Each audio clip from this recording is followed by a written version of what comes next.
Don't I know you, sir? Don't believe so. I haven't been here in many years. Name's Silas Greaves. Silas Greaves? The bounty hunter? Used to be. What are you doing here in Abilene? Just passing through. Got a little business to take care of. Well, sir, it would be an honor if you would allow me to buy you a beer. Hell, son, it would be my honor to drink it. I'm Molly. Howdy. I'm Dwight. That's Jack and Steve. Ben's behind the bar. Oh, I bet you got some great stories. A couple. Any of them true? Jack, be nice. A few. What about your shootout with Henry Plummer's gang in Bannock, Montana? Is that where you started as a bounty hunter? That's what it says in this here dime novel. Don't believe everything you read in them dime novels, boy. First man I hunted was back when I was riding with Billy the Kid. You knew Billy the Kid? Damn right. That scrawny son of a bitch had no fear. Wouldn't back down for nobody. I heard he collected the 10 stars off any crooked lawman who crossed him. It was a war, boy. The Lincoln County War. And Billy promised his regulators would take the life of every bastard who helped bushwhack John Tunstall. Kid had a big chip on his shoulder and a hair-trigger temper. Made him dangerous as hell.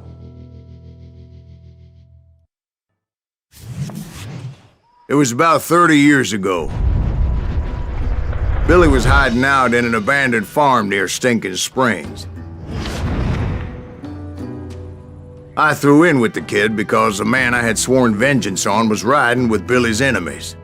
But before I tell you why I want that sumbitch dead, let me tell you what happened that day. I was heading back to the hideout when suddenly I had this funny feeling.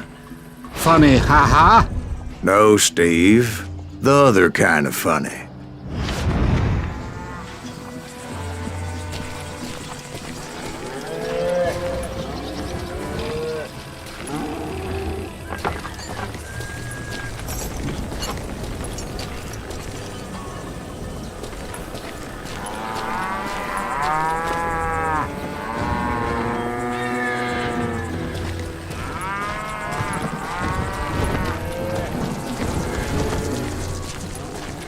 You heard Pat. We need to stay here and keep an eye on the road. That's not fair. We're missing all the fun. I knew those two morons would never let me through. I had no choice. Who's that? Is he with us?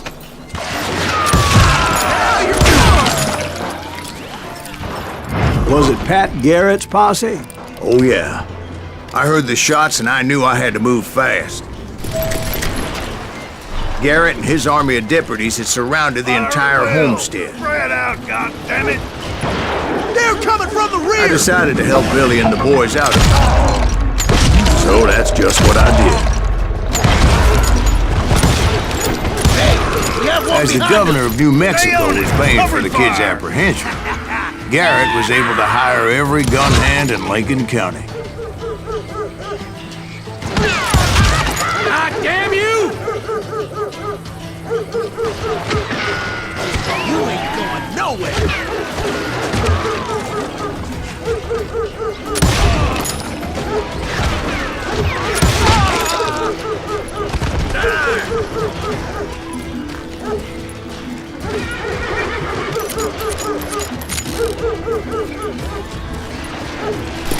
You're dead!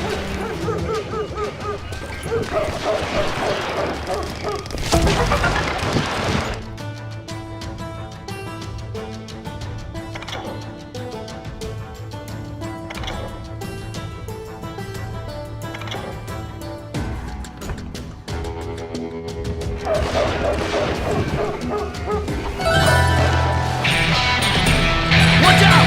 He's one of them! God damn it, he's right behind us! Garrett's men were running around like a bunch of chickens with their heads cut off. These some bitches running!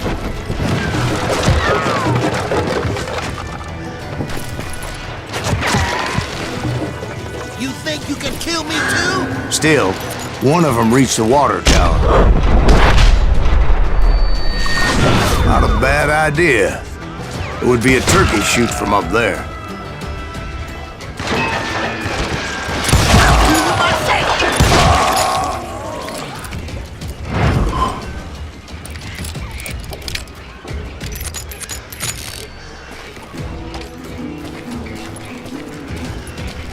Luckily, these shooters Garrett hired weren't the sharpest tools in the shed. The right position is very important. Personally, I prefer to be on top. Oh, you do you? Indeed, darling. But where was I? Oh, yeah.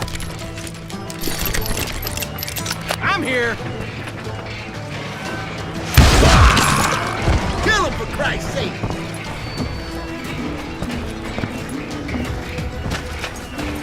A lot of them were saddle tramps or sod busters or drunken drifters looking to make a few bucks.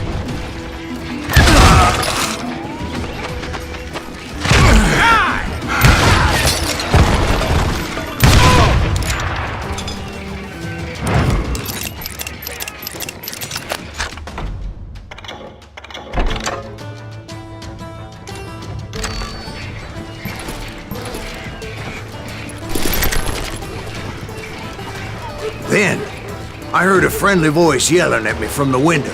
Back door! We'll cover you! Try aiming. Watch your flank! Truth be told, things weren't much better behind the house.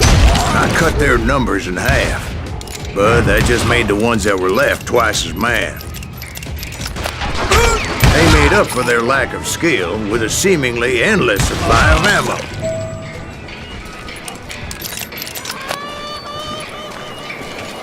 It was a bit of a slog, but I finally fought my way around the back of the house.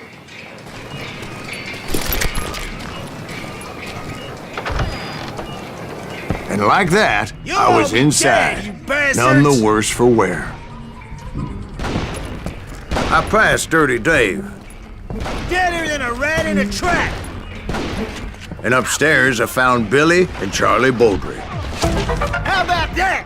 Huh?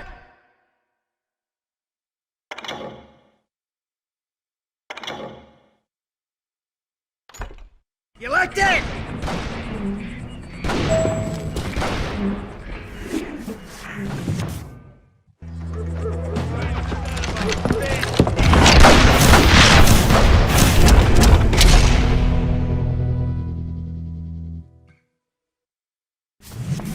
Billy looked at me and said, "About time, amigo! Grab a gun and get to the window!" Wait, so you were friends with Billy the Kid? Yeah, sort of. Where'd he come from? Anyway, we were surrounded by dozens of deputized shooters who wanted to do us harm.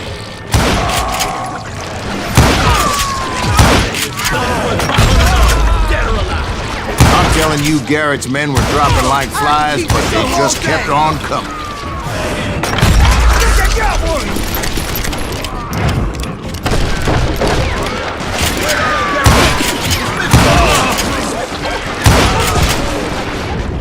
That's when Charlie got hit. "They're catching us in a crossfire," shouted Billy. "Get to the other side!"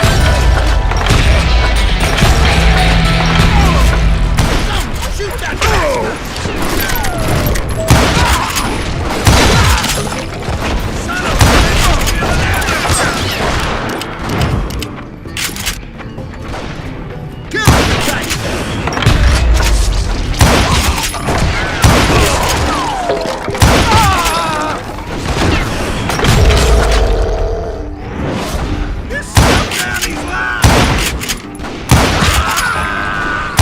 I don't know how many of those cocksuckers I personally put down, but it was pretty clear, even to Billy, that maybe discretion was the better part of valor. What's that mean? It means that it was time to cut and run. "They got a Gatling!" Billy shouted. "Get the horses and bring them round back. I'll draw their attention." He directed that order at me, and I thought, why the hell do I have to do it? But I went anyway. Dumbass that I was back then.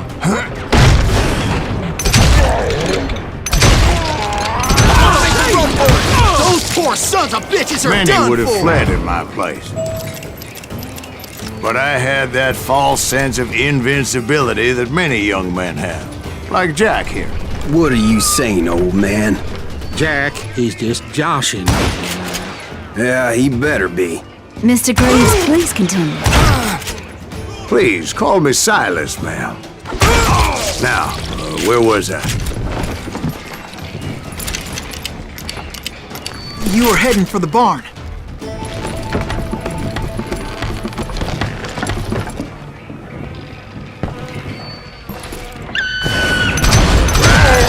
Making my way past a passel of fallen foes. Sounds like Garrett hired a whole regiment of hired guns.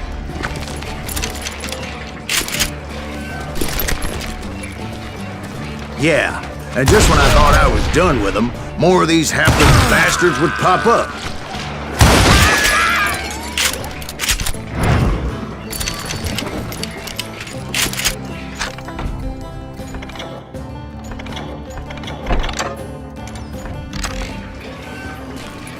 Finally, I had the stables within my reach.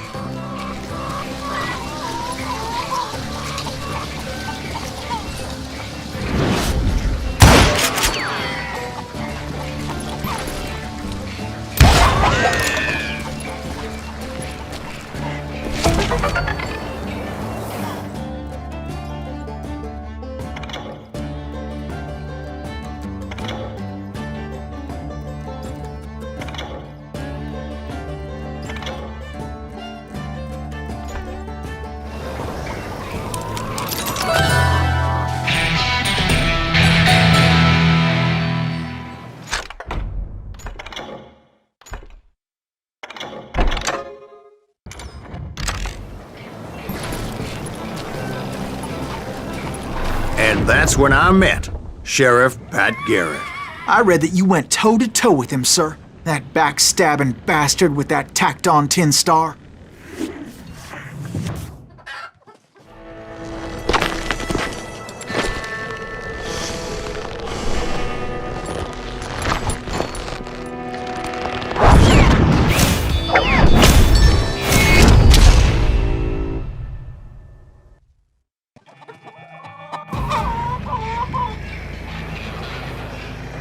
You challenged him to a showdown.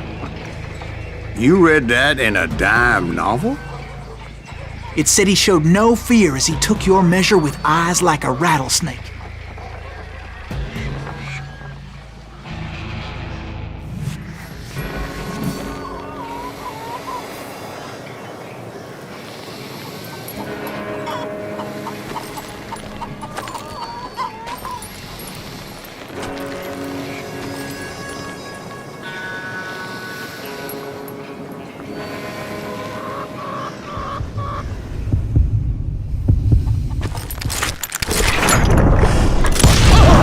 And that you killed him in a fair fight. Is that what that penny dreadful said? No, boy. That ain't what I meant when I said I met Pat Garrett. So let me start again. I finally reached those damn stables.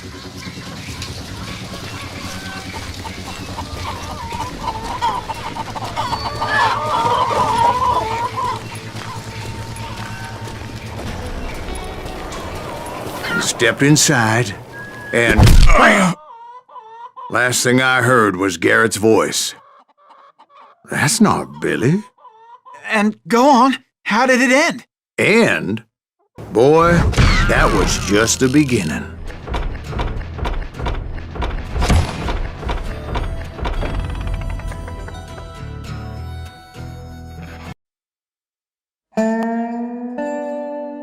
So what happened? Did Garrett arrest you? Yeah, after I came to, the bastard had clocked me with his Colt.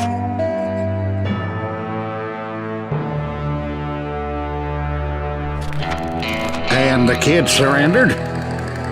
When he realized there was no getting out of there alive. So they locked you up in Lincoln? Indeed they did. Sentenced me to hang right along with the kid. It's important to know that I was only riding with Billy so I could find the bastard I was after.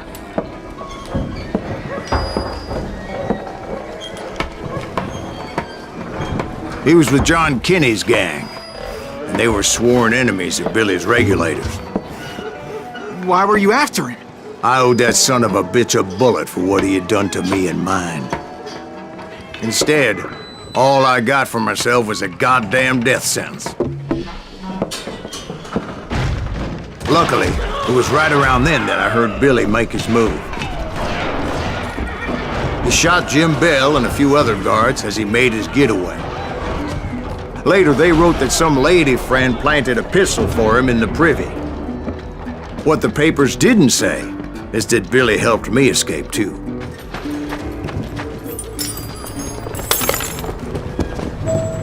My first order of business was finding a firearm.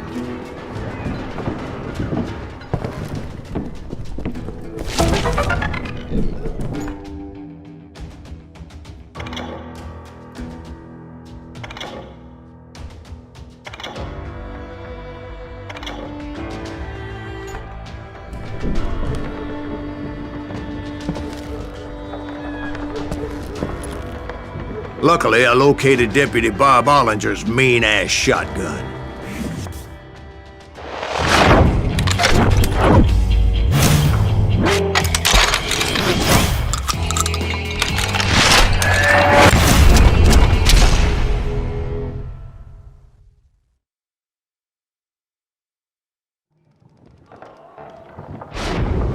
I saw Billy through the window, and he yelled that I should take to the rooftops to make my escape.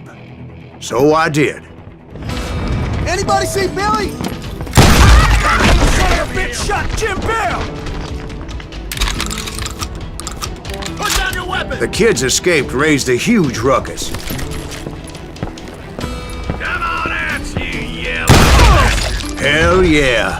That scatter gun was like a double-barreled howitzer. It could blow a man clear off his feet. You hardly had to aim the damn thing. Guards were everywhere looking for him.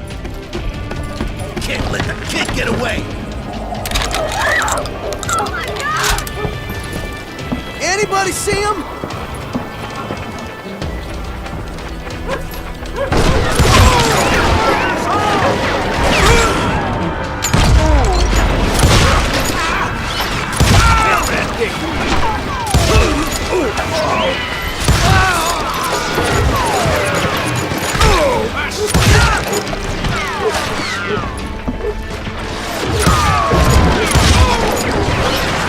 Sorry, son of a bitch!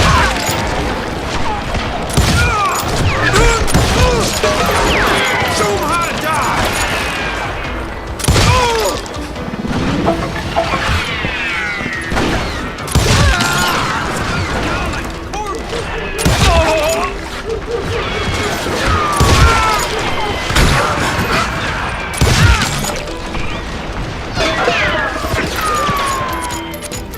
You bastard!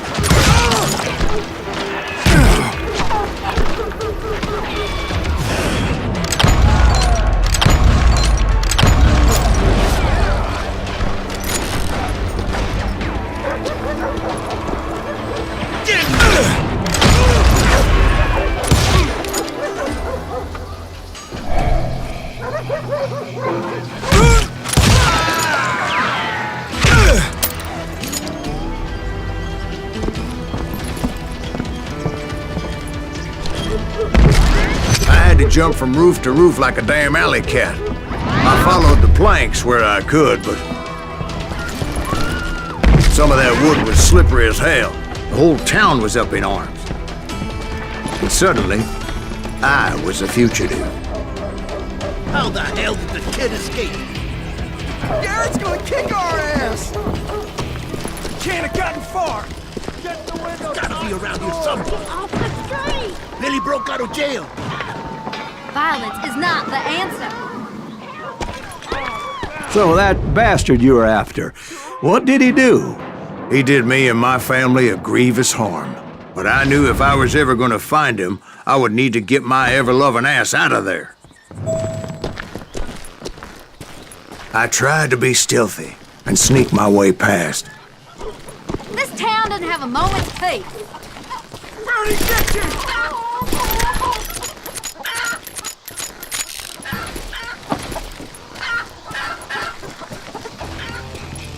You! But hell if they weren't all waiting for me. Apparently, some of them thought I was Billy.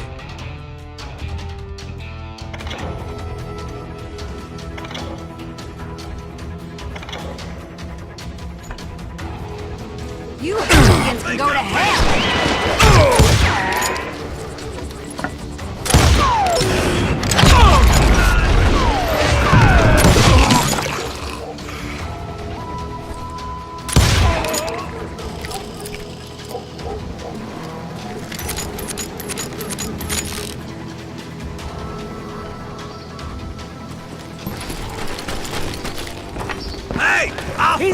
around somewhere.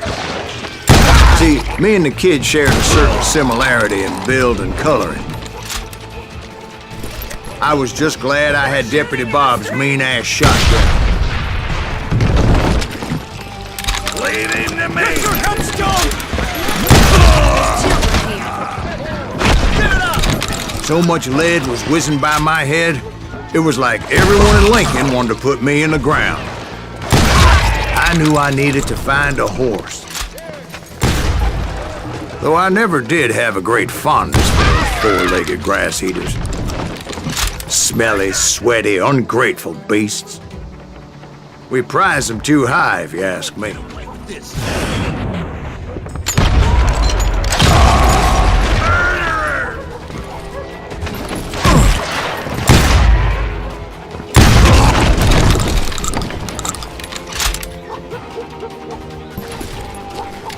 You're threatening the lives of innocent people.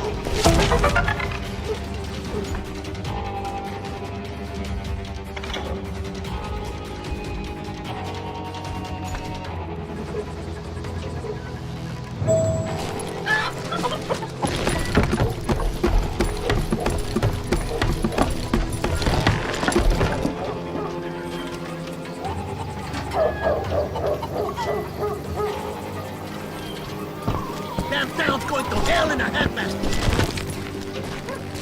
But where was the kid while you were busy getting shot at? Gone.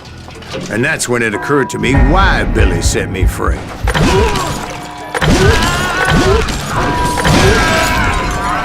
Respect for decency? So I could be a hapless decoy and draw attention while he snuck out of town.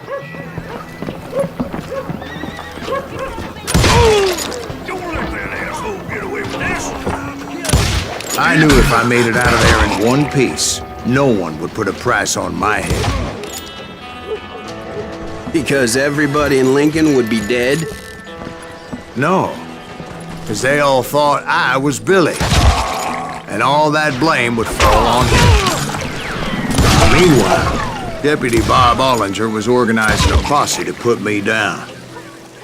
He was already a mean son of a bitch, but he was doubly pissed that I stole his mean-ass shotgun. Anyway, it was me or them, and the only way forward led me straight to perdition. But the cards were dealt, and I had no choice but to play them. Get the women off the street! On yourselves! How the hell did he get away?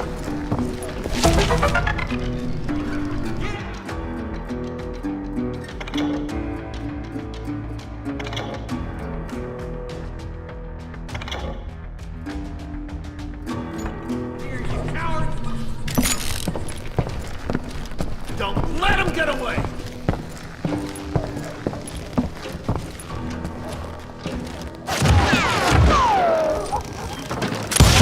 This son of a bitch is loco!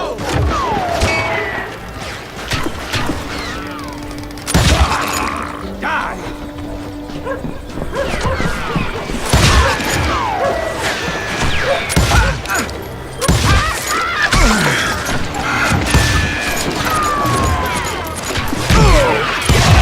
Gonna be deep shit when Pat gets back.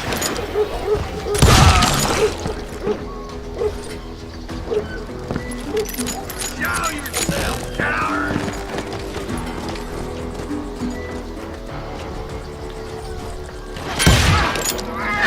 Stop it!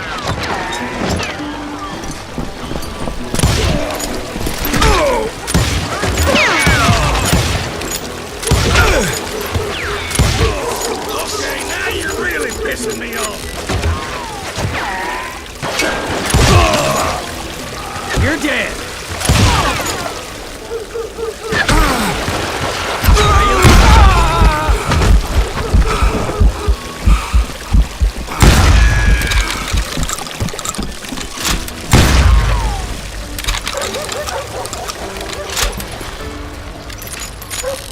Finally, I found what I was looking for. The stables on the edge of town.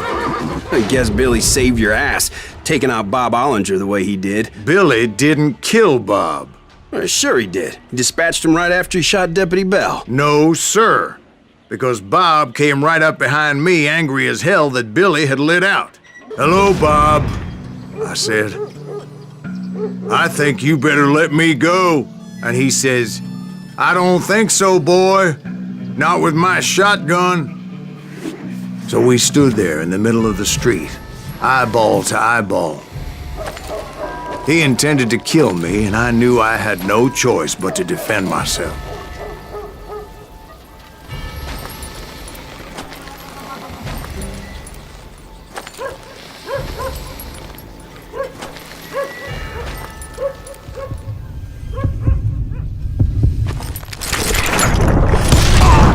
I killed him in a fair fight. Everybody saw I had no damn choice. Well, Lincoln got a mite depopulated that day.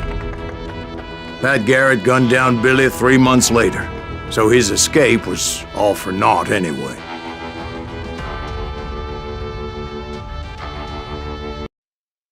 So where'd you go after Lincoln? Mexico. Until I realized nobody was looking for me. I ended up taking a job at the Rurales. The Mexican Rurales? I was hired to help them track down the Cowboys. The most vicious outlaw gang in Cochise County? Curly Bill Brocius? Johnny Ringo? Led by old man Clanton himself. They must have paid you a pretty penny to take them hombres on. Not really. But truth be told, I had my own reasons for going after those boys.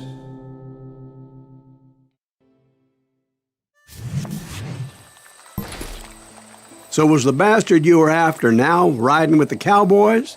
Roscoe Bob Bryant was his name. Oh. But no, this time it was a different bastard I was after. The aforementioned Mr. Ringo. And yes, he was working for old man Clanton.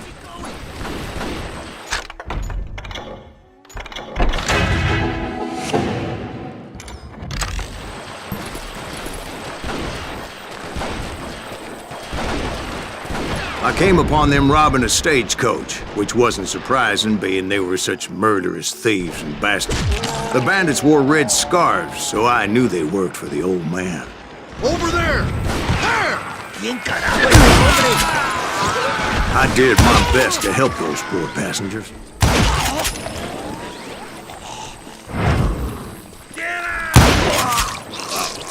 Moments later, the attackers were dead, and I checked the stagecoach to see how many passengers were still breathing. None.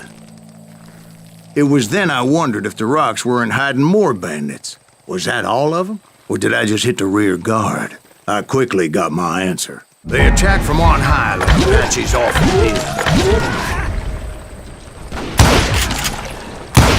They would appear in great numbers from above and rain down lead on their hapless enemies' heads, making use of the high ground and whatever else they had. Yep, the Apaches always appeared out of nowhere, and there never seemed to be an end to them. Hold on. Were you attacked by Apaches? What happened to the Cowboys? Did I say they were Apaches? I said Clanton's Cowboys attacked me Apache style. I was in a pitched battle, but I was holding my own against an overwhelming enemy force. See, at the time, I was still pretty green and would often blunder into regrettable situations. But I just kept shooting at anything I could see up in those damn rocks. I didn't see Ringo, but I knew he was with the Cowboys. He and Roscoe Bob had done me a dreadful wrong, and I was determined to have my revenge. But to get to Ringo, I knew I'd have to fight my way past these other assholes first. Unfortunately, I was running out of ammo. Another perfect example of my relative inexperience as a hunter of men. I immediately knew that a tactical retreat was called for, as my vengeful fury was much less impressive without the bullets to back it up.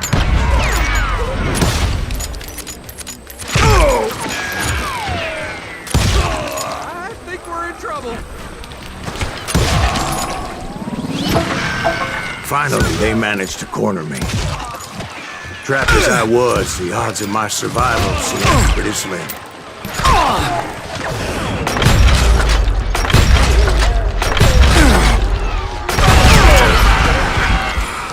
Luckily, serendipity was on my side as I suddenly spotted a way out of my predicament.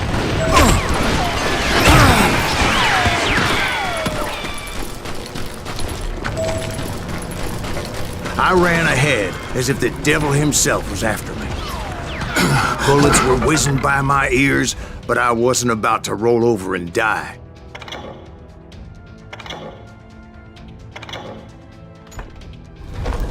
I just kept running like there was no tomorrow. Because there wouldn't be if Clanton and his men caught up with me.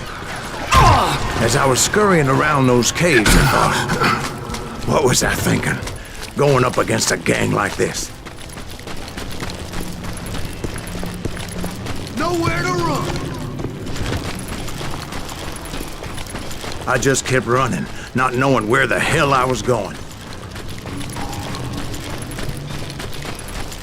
I got you now. And that's when something miraculous happened. Like manna from heaven. I found the desiccated remains of what looked like an Apache warrior. The old weapon next to him supplied me with some much-needed ammunition.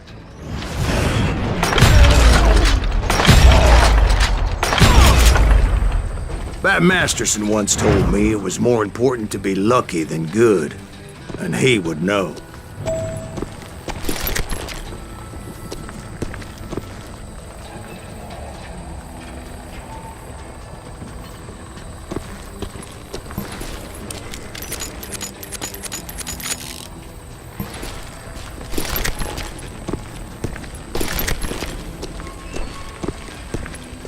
And imagine my surprise when I found a fistful of dynamite to go along with that ammo. That stroke of good fortune evened the odds and bolstered my confidence. It was time to turn the tables. Time for the prey to become the predator. Time for the hunted to become the hunter. Time. All right, Jesus, we get it. They were right where you wanted them. That's right, Jack.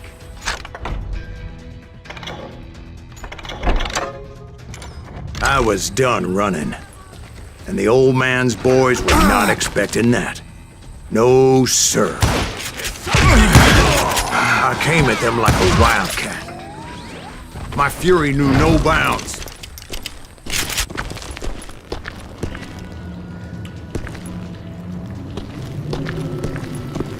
Come on out, you yellow bastard. Where's he going? Son of a bitch!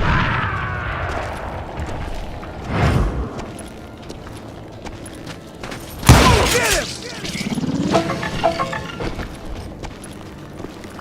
We know where you're hiding!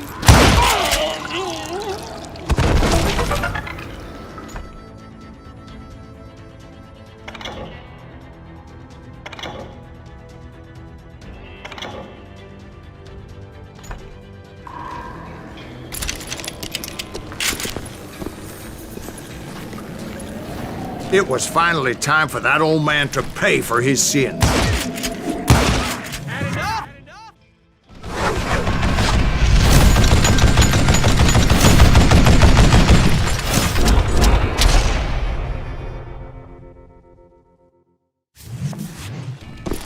I yelled out at the top of my lungs, "Clanton, I'm coming for you!"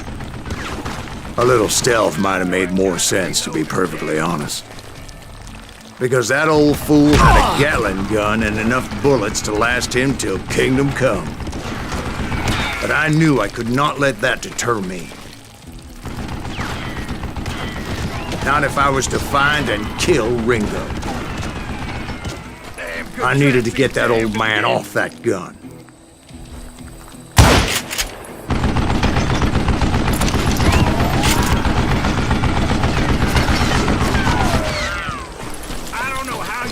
This long. Stop your hiding from me!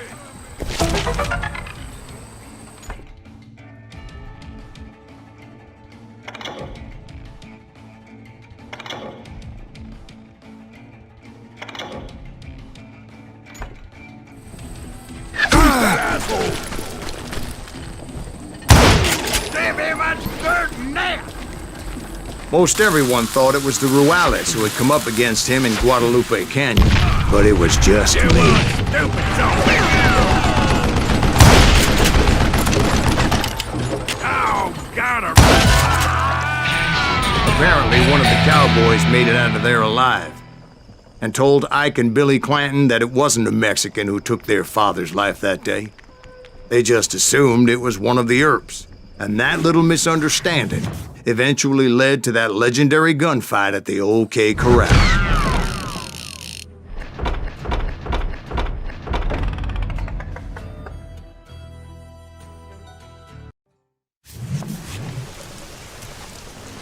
A few weeks after that dust-up at the OK Corral, I was still after Johnny Ringo. I had tracked him and the cowboys to their hideout at a sawmill, and they were loaded for bear.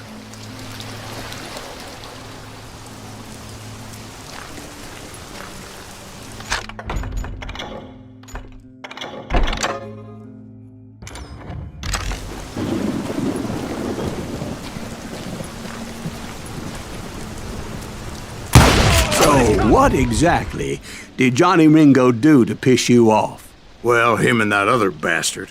Roscoe Bob Bryant? Yep. They both deserve to die, and I promise I'll tell you why. But first I need to tell you about the Cowboys' new boss, Curly Bill Brocius. Herb's coming! Get ready, boys.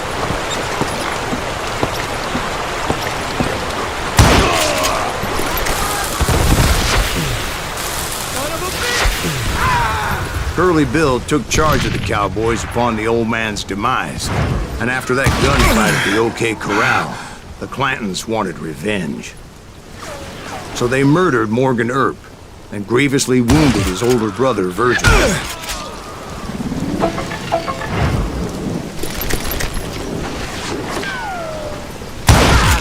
Wyatt and Doc went on what became known as the Vendetta Ride, hunting those outlaws down. So when I showed up, that's who they thought I was. Die, for Christ's sake!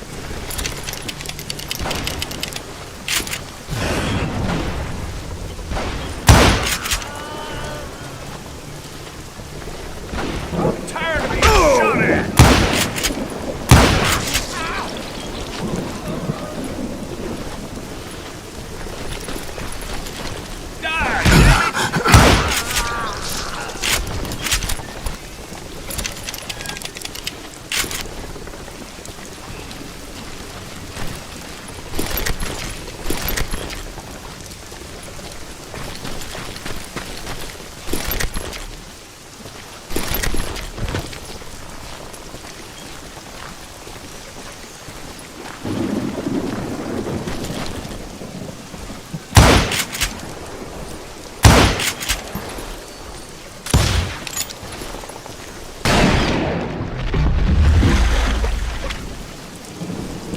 There were killers around every corner, all wearing red bandanas.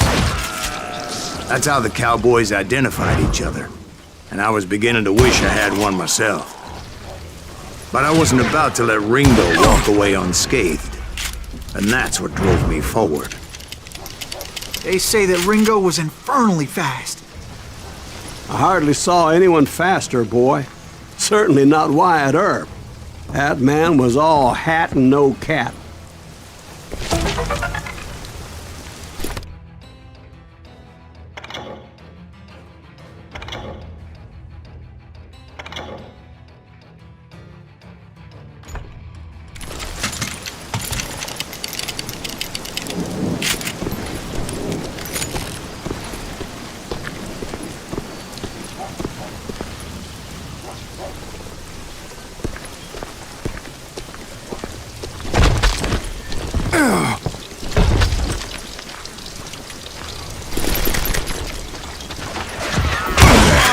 Herb wasn't much of a match for him.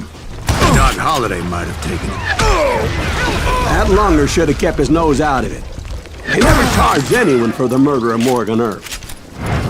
But everybody knew that Curly shot him in the back. That was common knowledge. Yeah, maybe so. But Ringo had nothing to do with it. He was just being loyal to a friend. Is that what you call it? Being loyal. Well, to get to that loyal friend, I had to pass by some buzzsaws as big as a man. Excuse me, sir. I have a question. What's that, Dwight? After old man Clanton died, why didn't his son take over the Cowboys? Because Ike Clanton was dumber than a box of rocks and a yellow belly to boot.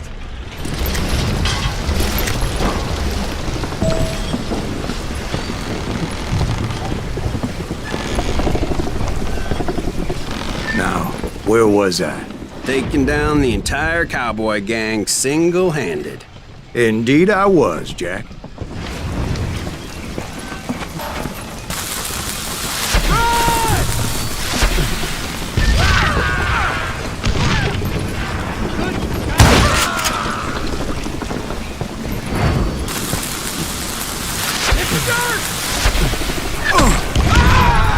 Though it wasn't easy, as those boys had good cover.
There he is.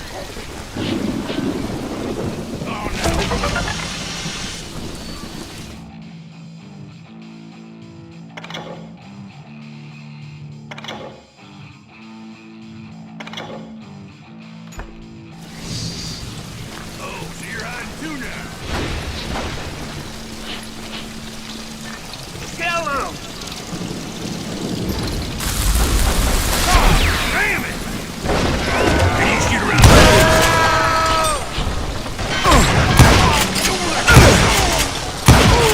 There were carts everywhere, piles of lumber, and God knows what else for people to hide behind. That really was one hell of a sawmill. Quite an impressive operation.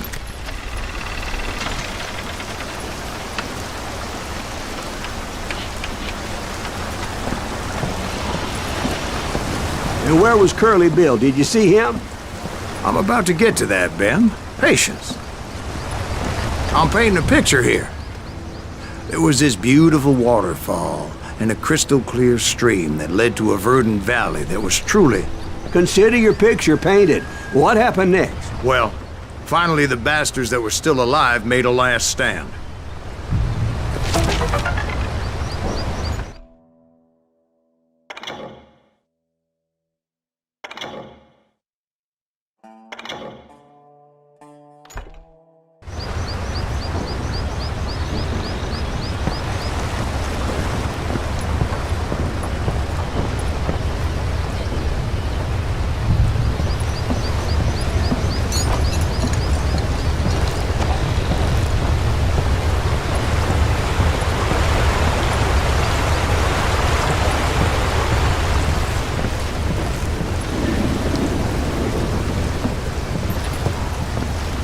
Curly Bill, Johnny Ringo, and his compadres took off into the lumber yard, and I followed after.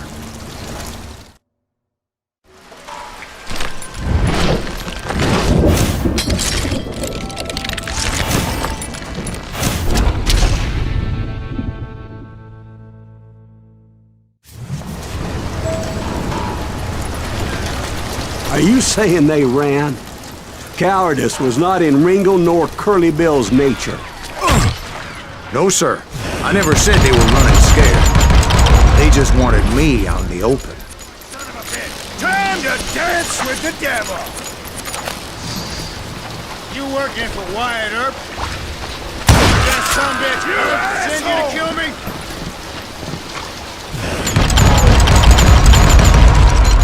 Just gotta catch my breath. Come on out, son! Shit!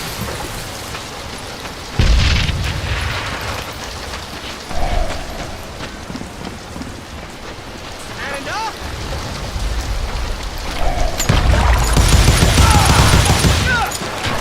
Come on out, son! Make him pay for that!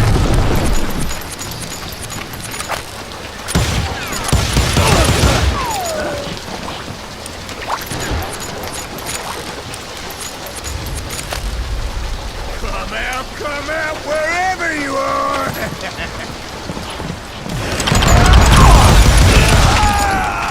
Brocius gave me no choice but to take his life.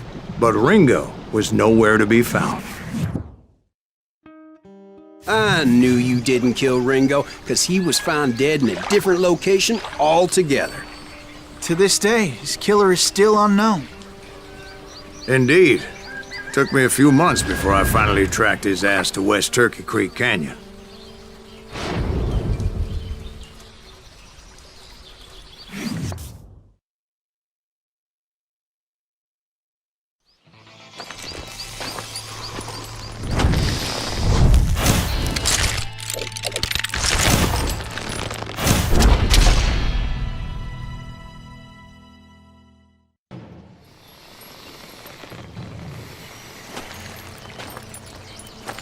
That's incredible, sir.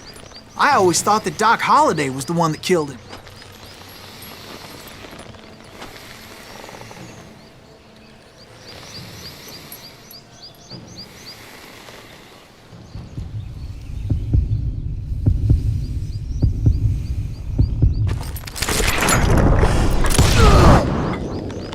Sorry I had to ruin the legend for you, boy. But the legend ain't always true. Doc Holliday had nothing to do with the death of Johnny Ringo.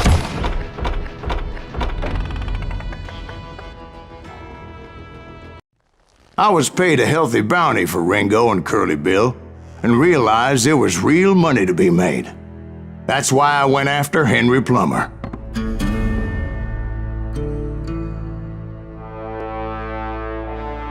Now, wasn't he the sheriff who augmented his income by shaking down miners and robbing gold shipments? That's the one. Oh, yeah, I remember him. He ran that gang of thieving outlaws called the Innocents. So it's true that you went toe-to-toe with him? Indeed I did, son. Indeed I did.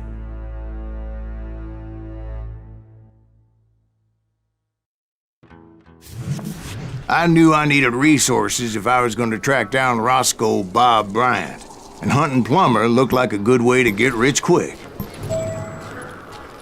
As the local vigilantes exposed him as the leader of the bandits, and put a generous price on his head. Plummer rallied his gang to plunder one last gold mine before making their escape, and that's where I thought I'd find him.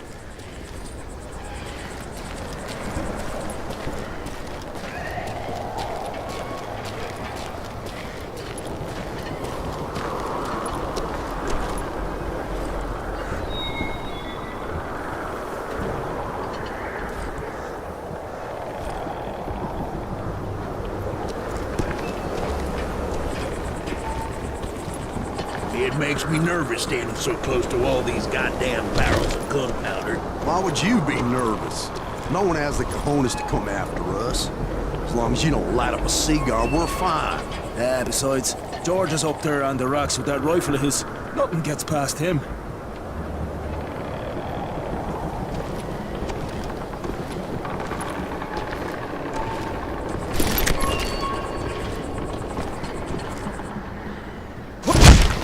As my late father pointed out to me more than once, God made men, but Samuel Colt made him equal. Who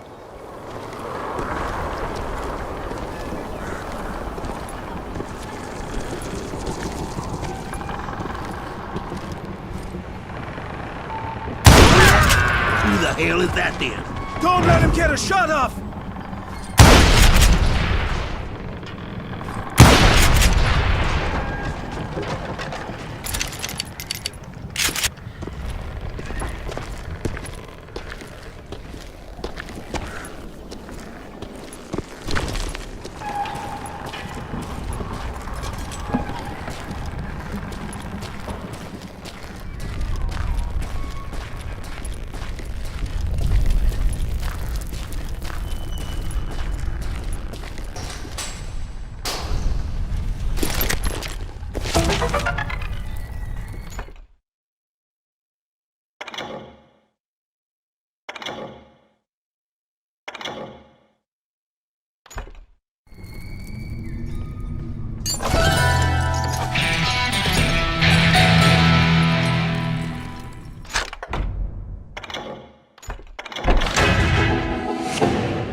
I knew that dynamite wasn't mine, so I decided the polite thing would be to return it. It was the biggest gold rush since Sutter's Mill in '48. Unfortunately, prospectors weren't the only ones drawn to those riches. There were thieves and killers, robbing travelers and hijacking gold shipments. Like those that ran with Plummer. Some were just regular folks I knew from town, drawn by greed and easy pickings. Charlie Crow, the blacksmith. James, who worked in the stable. Sam and Jeremiah Barber, the butcher's sons. Ordinary citizens who lived a double life. Stealing and thieving and murdering their neighbors. Of course, the rest were veterans of the Civil War. Stone-cold killers trained on the bloody fields of Shiloh and Antietam. Plummer had a lot of men on his payroll. A hell of a lot. That son of a bitch pretended to protect the public with one hand while stealing them blind with the other. He set up a defensive perimeter which I had no idea how to breach. If Daddy had lived to see Alfred Nobel's explosive invention, my guess is he would have told Samuel Colt to kiss his ass. Dangerous, desperate individual. I was outnumbered and in way over my head, but I was too damn stubborn and stupid to realize it. They must have thought I was touched. I thought I was some kind of hero.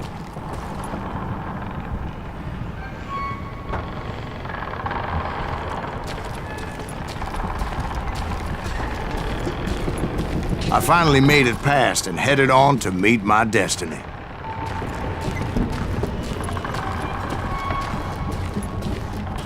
But first, I had something I needed to figure out. I had a few ideas on how to get into that mine, but once I made my decision, I knew there was no turning back. So my first thought was to enter the nearest mine portal. I saw an entrance. Made sense. It was the quickest way in, but that also made it more dangerous, as there would undoubtedly be enemy pickets posted along the way.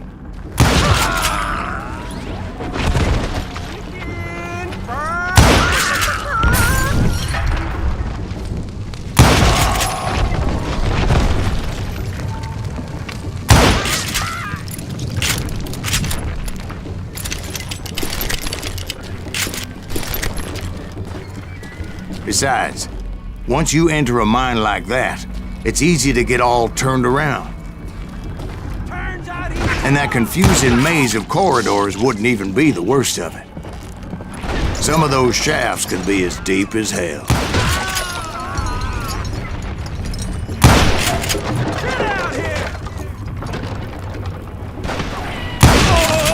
single stumble or misstep can easily end in a deadly plunge to oblivion.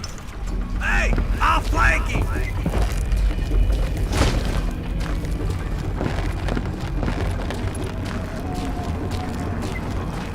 Time to blow your shit up!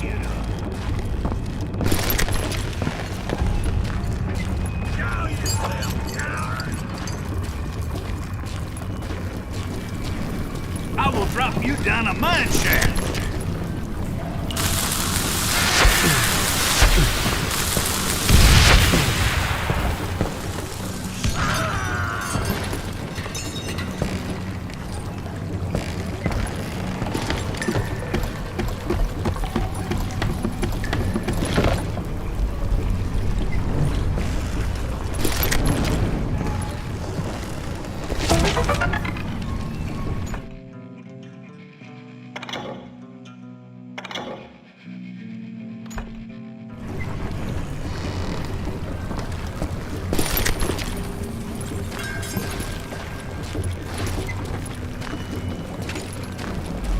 Quick reflexes often make up for a lack of common sense. Luckily, I was never one to be easily bushwhacked.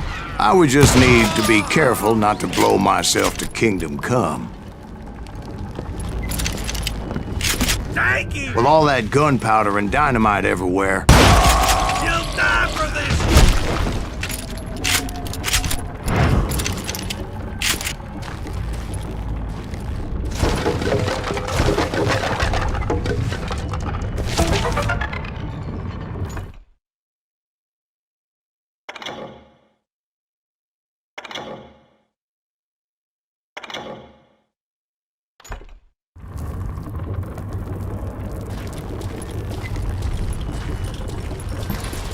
one wrong bullet could have turned that mine into a dad-blasted tomb.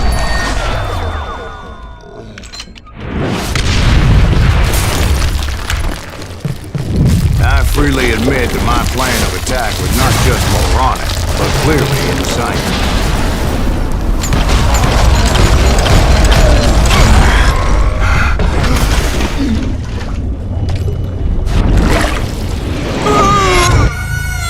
It's a good thing that I abandoned that ridiculous plan before I even tried it.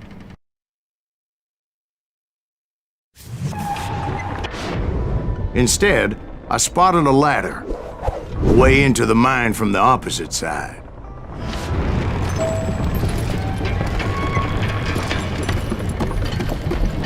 It was a long way around, but that approach seemed more sensible at the time. Of course, being I had a problem with heights, that scaffolding scared the bejesus out of me. Climbing down that ladder required some caution, because even though I had a younger man's reflexes, no man can dodge a damn bullet while climbing down a rickety ladder. I was determined not to give up, however. That Sheriff Plummer seemed quite the despicable character. When the vigilantes discovered what the sheriff was up to, people were outraged. That 10,000 they put on his head would go a long way to helping me find old Bob. And I had made it my mission to settle that score come hell or high water. Get out of here!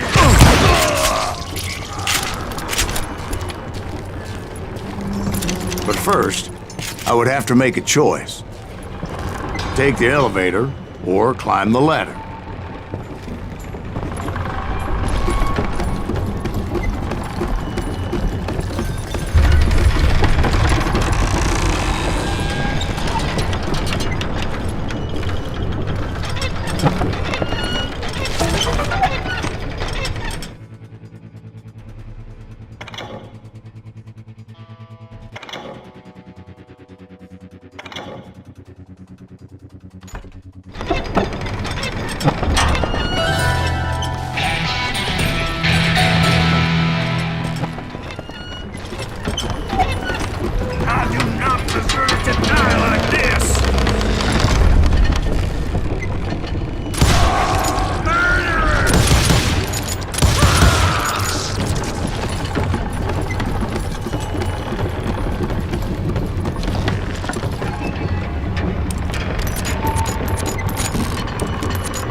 Plummer was a mad dog killer, and the people of Nevada City deserved better.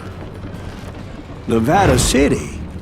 Well, I thought Plummer met his maker in Bannock, Montana. Right, well, he was the sheriff of both places at one time or another, but that's neither here nor there. The point was, taking him down would save a lot of lives, including my own.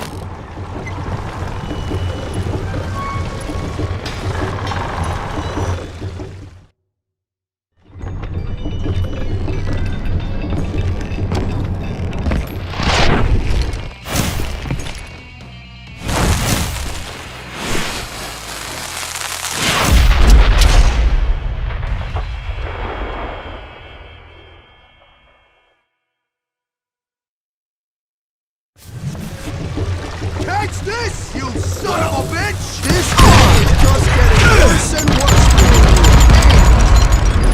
Henry Plummer was clearly unhinged, and I could see right away that this was gonna take some doing.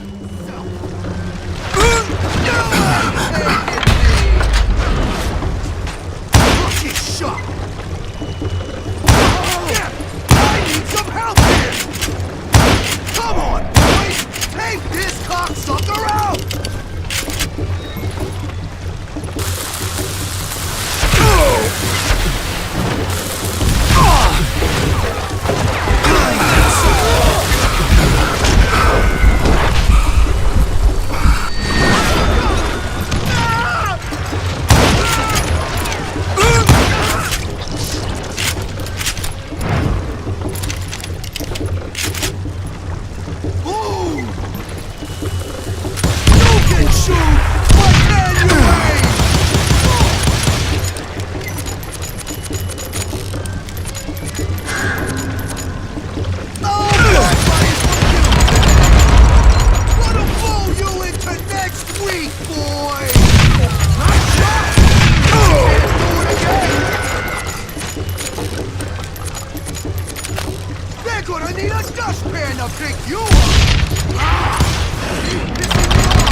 So that's how Henry Plummer died.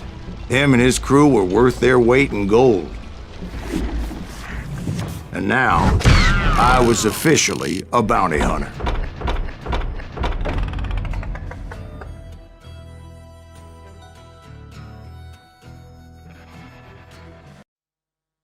So, did you finally go after that Bob feller? Well, I heard word he was in Kansas with John Wesley Hardin. So that's where I went. Where in Kansas? Abilene. Why do you ask, Ben? No reason. Was Hardin as fast as Ringo? Ringo was fast, but John Wesley was as fast as the devil himself.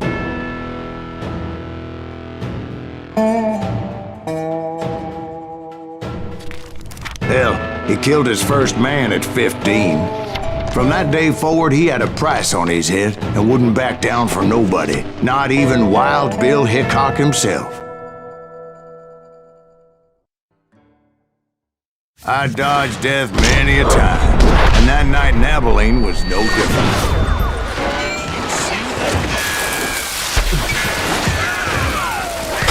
I was there with the intention of finding that bastard Bob and collecting a bounty on John Wesley.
I thought the Texas Rangers got Hardin.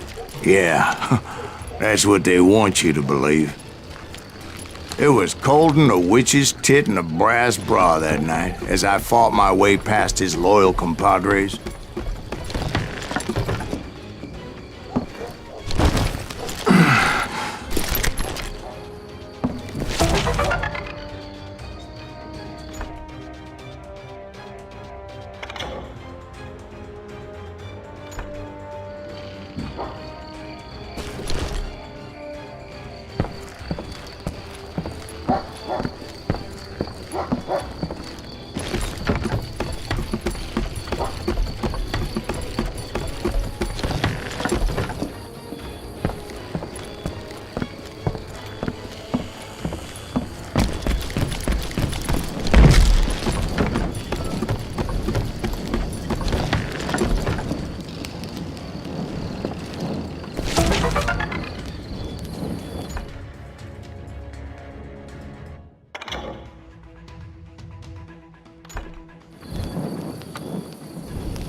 To the very same saloon we're sitting in today. Look around and imagine this place painted in blood. Hardin was waiting for me, and...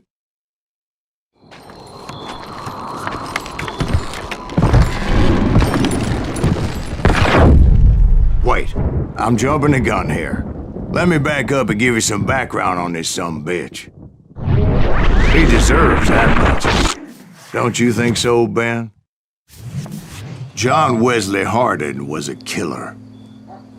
By the end, he confessed to taking the lives of 42 men. Fathers and husbands, brothers and sons, men with families who cared about them. Families who put up money in hopes of finding justice. He was a bona fide folk hero by then, and had amassed a gang of armed miscreants and other assorted thugs. He and his men set up camp outside of town, and I was hoping Bob was among them. Shit, it's cold out here. I'm freezing my giblets off. Ain't right, we gotta stay out here keeping watch like this. Ain't nobody stupid enough to go after Hardin anyway. Better 3 hours early than a minute too late.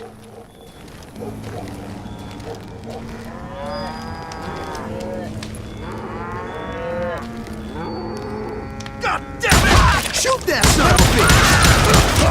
They didn't ask why I was there. They knew. As most of them were wanted as well.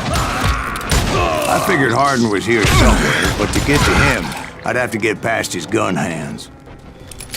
I had to spill a lot of blood to find out Hardin wasn't in that camp.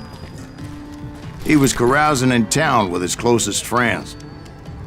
Hardin's boys apparently didn't want me to reach the Bull's Head.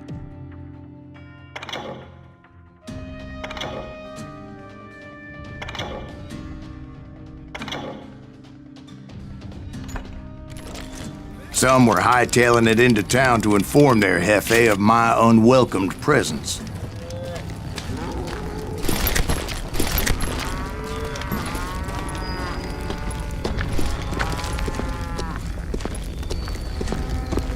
Tell Hardin someone's coming for him! Stop that sumbitch!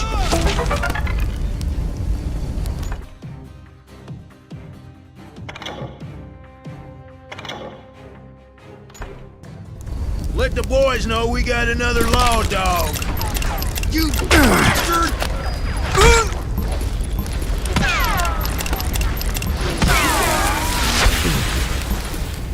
Die for good!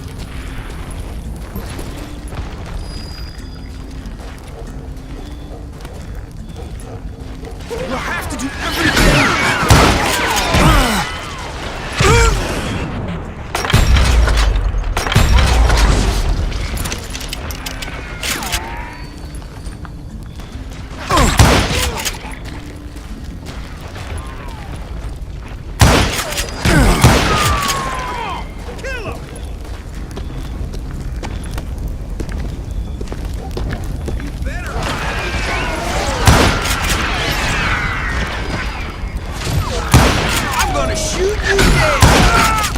wondered if Bob was among them.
And I steeled myself for the fight ahead. For as good as I was, deep down I wondered if John Wesley wasn't just a little bit better.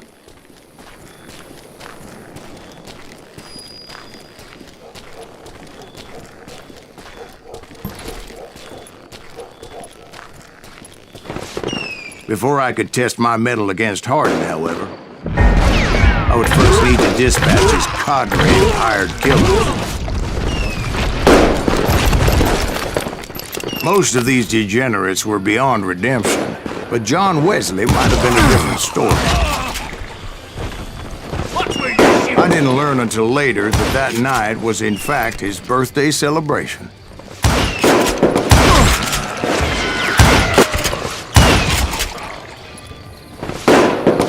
Can't get a good shot.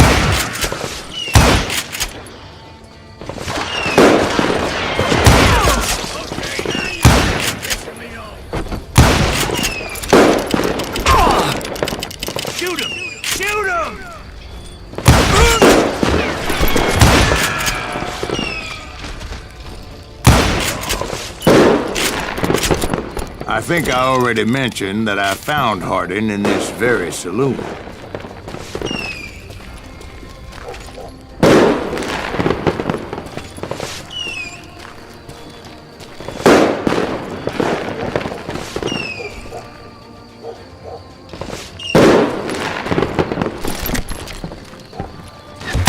Suffice it to say, nobody there was happy to see me. There he is!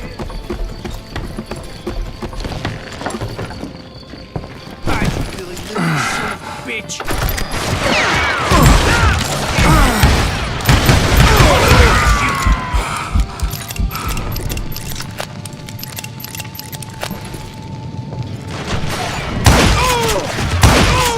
In fact, I felt a certain hostility.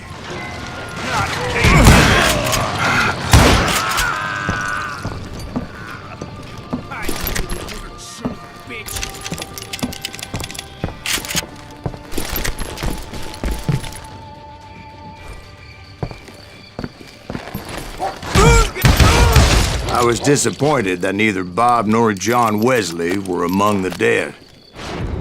But that was short-lived, as a moment later I was facing down the fastest gun in the West.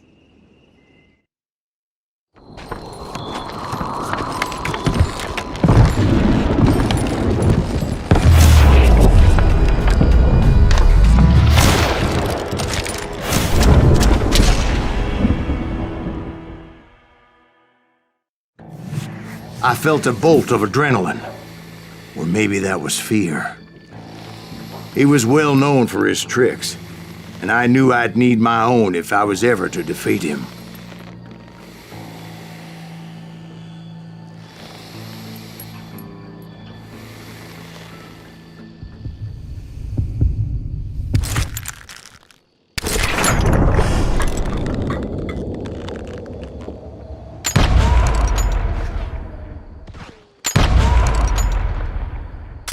That man was faster than greased lightning. But being inebriated as he was, he didn't count his shots. And now, He was at my mercy. So he didn't die? No, I sent him to prison. Years later, after he was free, some restless avenger took his life. Shot him in the back in a saloon just like this one. Anybody up for another beer? Ben?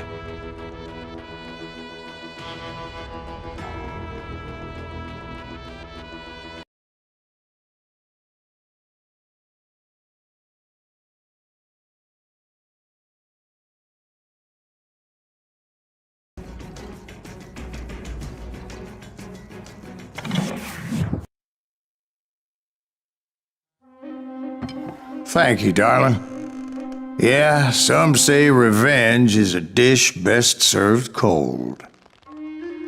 So whatever happened to that Bob guy you were after? Personally, I'd like to hear some of your other adventures. Like, I don't know, did you ever go toe-to-toe with a red man?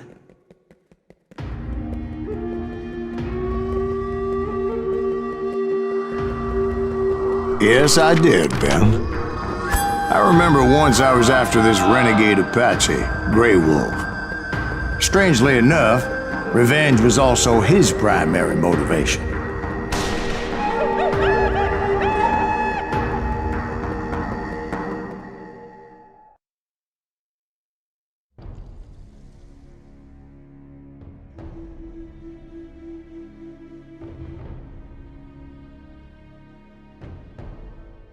A bounty was put on Grey Wolf's head, and that's how I came to hunt him in the mountains. Mountains so high they tickled the nether regions of heaven.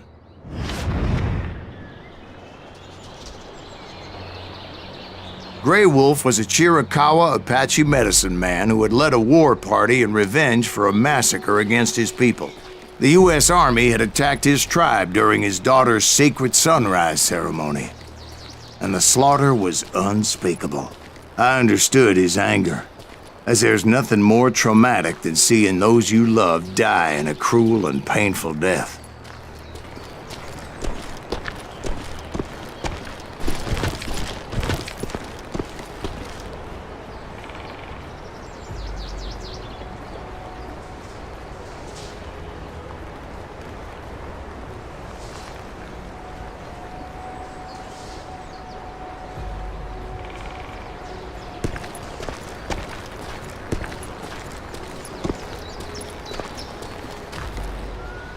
Right from the beginning, I couldn't shake the feeling that Grey Wolf was watching my every move.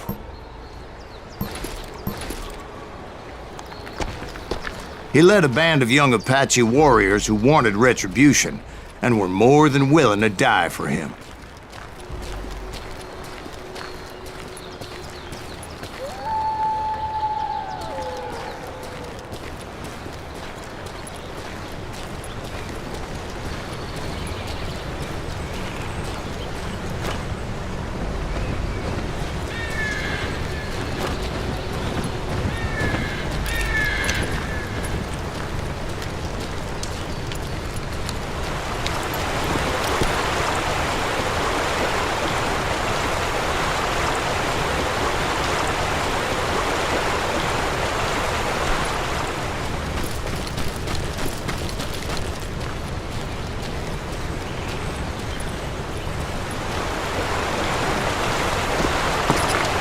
They saw me before I saw them.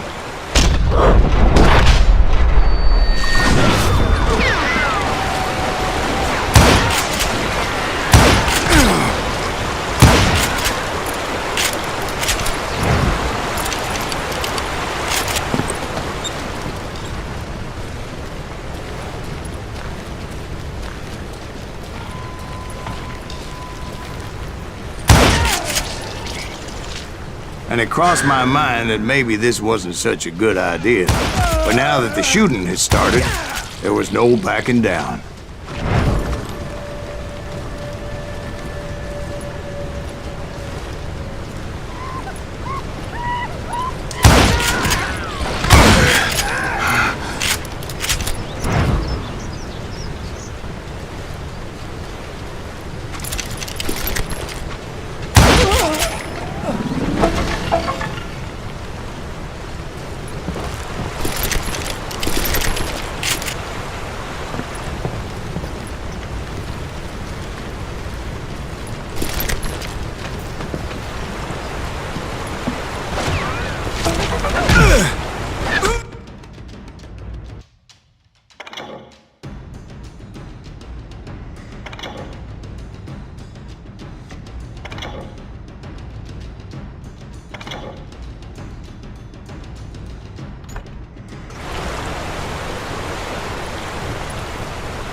was rugged country, the winter home of the Chiricahuas.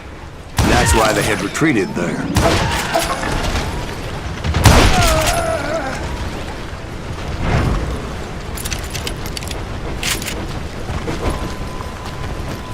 I admit to having some regrets about going after them the way I did. But then again, I got a lot of those.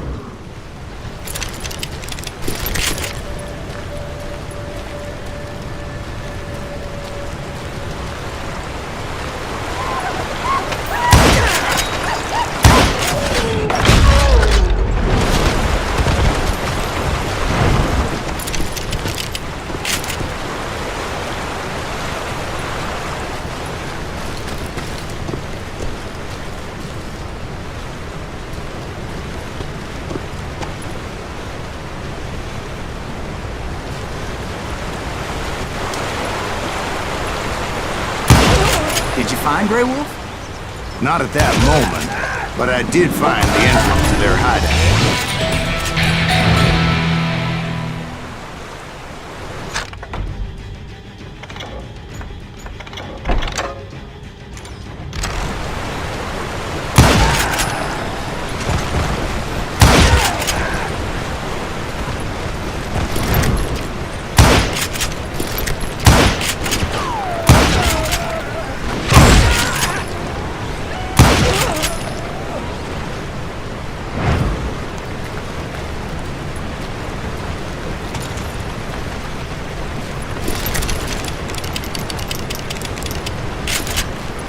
A deep crevice that led to a deeper cave. Don't tell me you went in there. Yeah, but it's not out of bravery so much as pure, angry cussedness.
See, back then, I had a stubborn streak a mile wide, and I wasn't about to back down. So it was like pitch black in there? Actually, it was pretty well lit, as they had torches on the walls.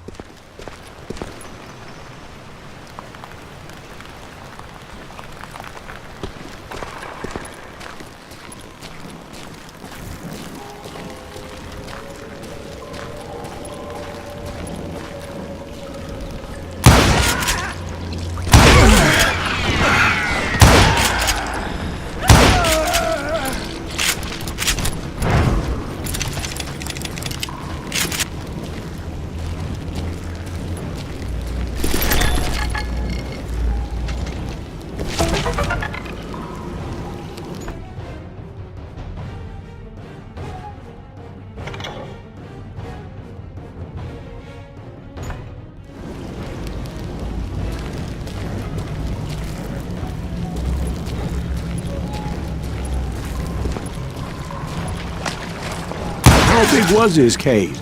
Big as hell, Ben. Chiricahua had hid out there during the Indian Wars.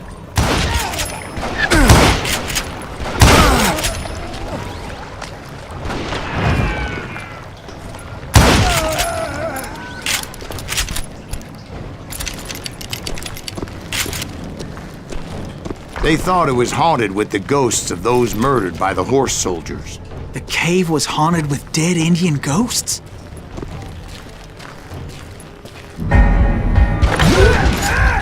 To be honest, I was more concerned with the live ones than the dead ones.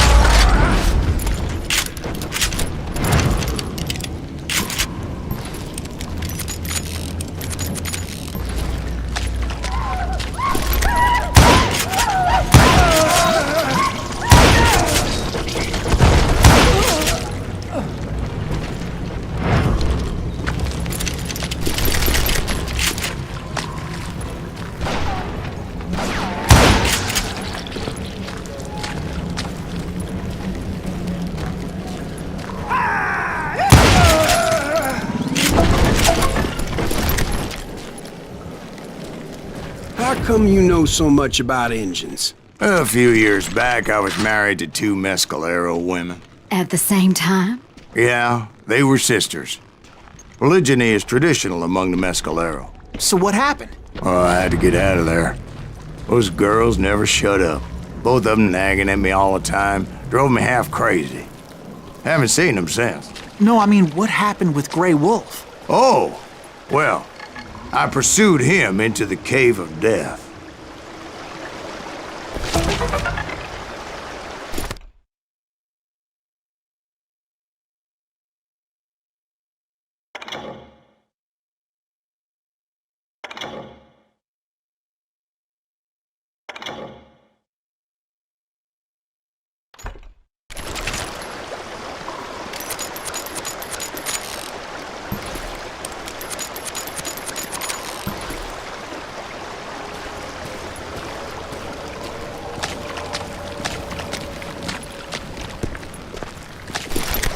I came upon this flooded grotto, and that's when I saw him.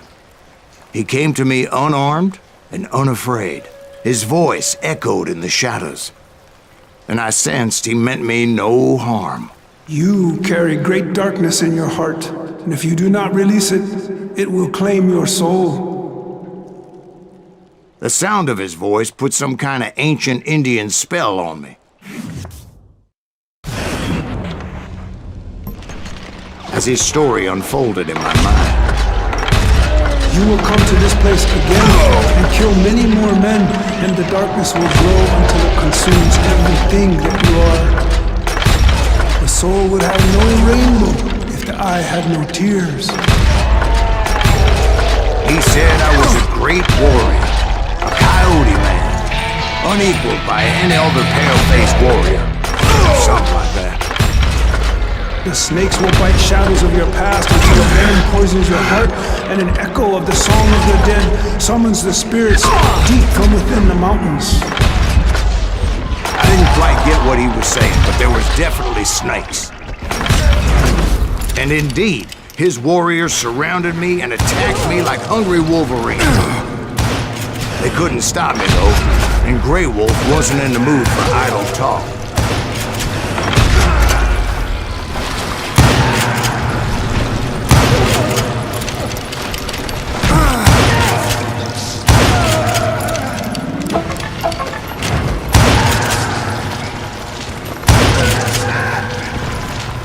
I swear I couldn't see any way out of this trap.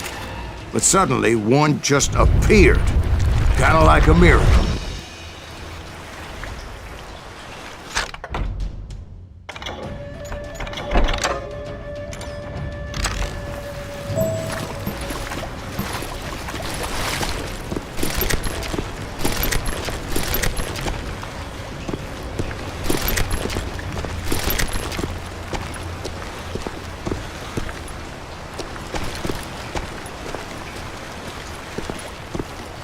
I felt like I would be lost in that damn cave forever.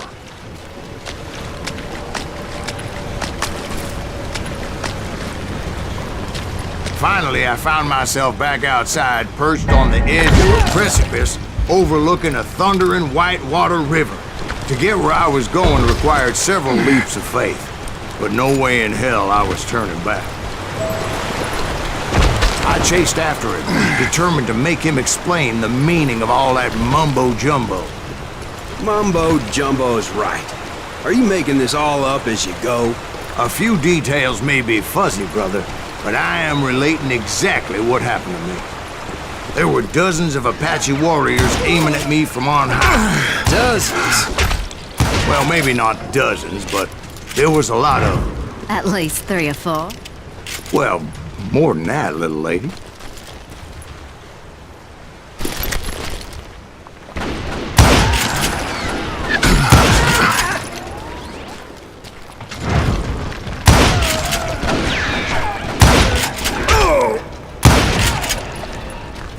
I had a steep climb up creek ahead of me and scrambled up those rocks like a mountain goat. I was determined to locate Grey Wolf and find out exactly what the hell he was trying to tell me.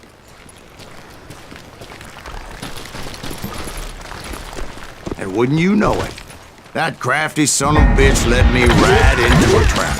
What kind of trap? Well, son, there had to be at least 100 Apaches surrounding me. 100? God be my witness. Oh, come on. Who you kidding? Hey, I believe you. Come on, tell us how it ended. All right, but I'm not gonna drag this out. Where were we? You were surrounded by 100 Apache warriors. Well, I didn't take the time to count them exactly, but there were a lot of them.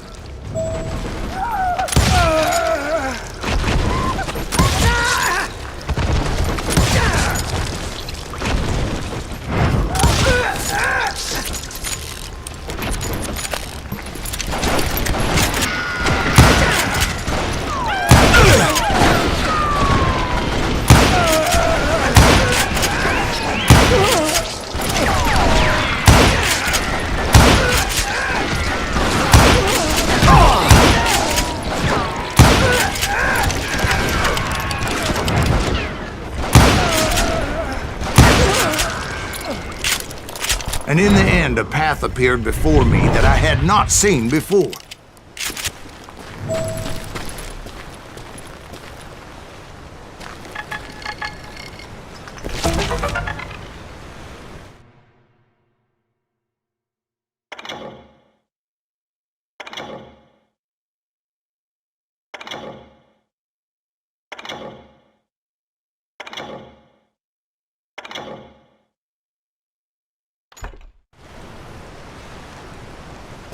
I followed it as I desperately needed to find out what Grey Wolf was trying to tell me.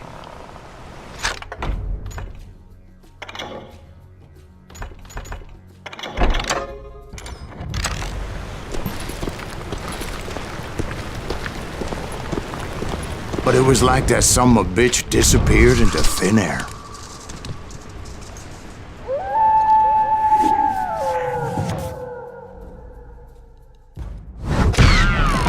Never did find him. And never did collect my goddamn bounty. Thank you, darling.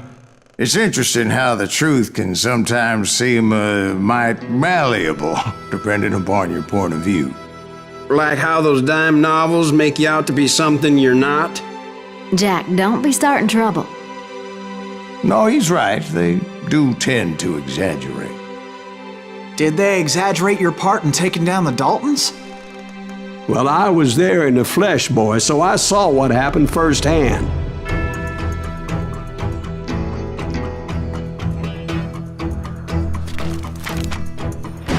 Those Daltons were lawmen once, before they all went bad, robbing banks and trains clear across the territory. Until Coffeeville, of course. I was one of the citizens who took up arms that day. Fighting on the side of the riot? I did my best, sir. We all did. It was early morning. One of my friends was a local gunsmith, and he handed out firearms to anybody who'd take one. You see, the Daltons got it in their heads to rob 2 banks at the same time. 2 banks on the same damn street.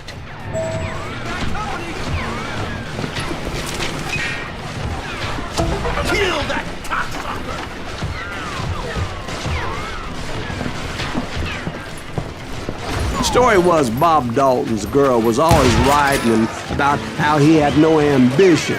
Oh, you're nobody next to Jesse James, she'd say. Finally, the bastard took his brothers to Coffeeville just to shut her up. Well, the locals recognized the Daltons right off. Before they could get away, half the town took up arms to defend their property. You got us a hero. Put some holes in them!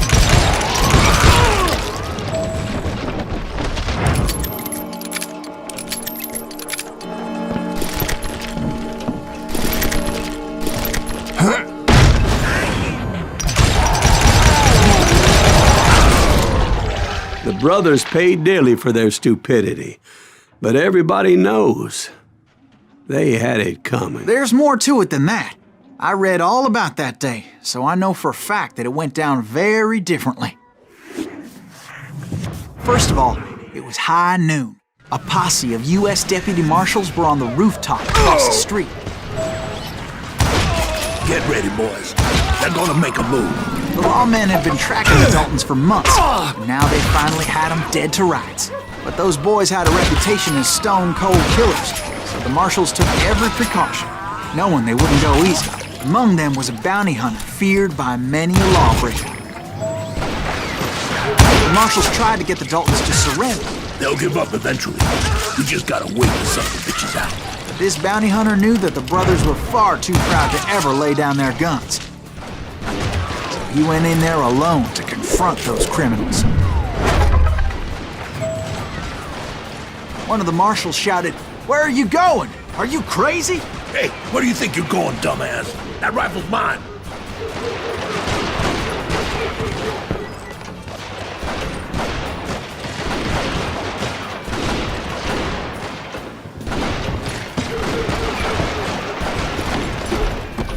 But he paid him no mind.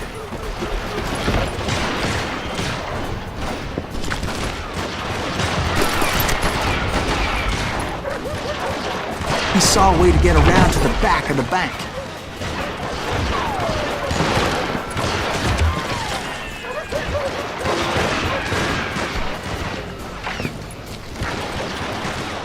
Then he figured out how to hit the Daltons from a direction they weren't expecting.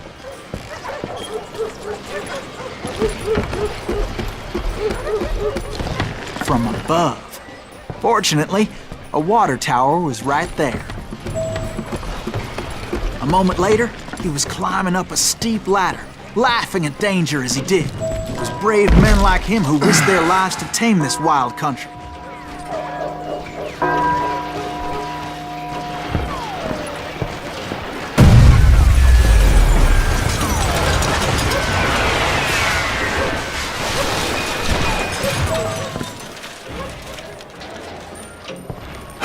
We've got company.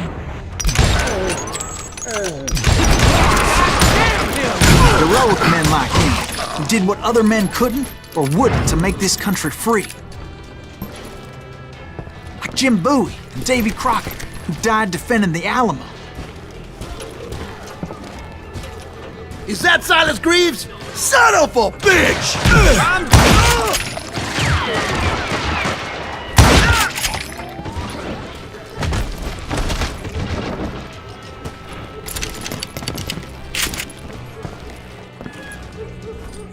Show yourself, coward!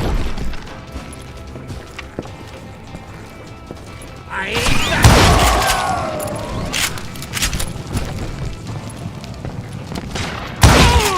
Brother, I'm gonna make you pay for that!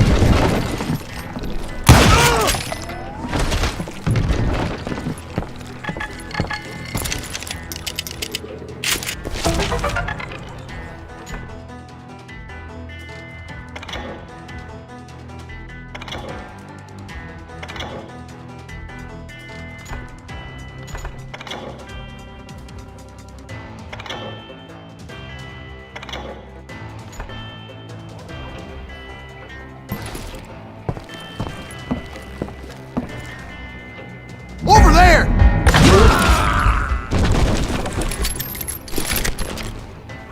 That's Silas Greaves! What the hell? Blam! He came away victorious, taking down those thieving Daltons.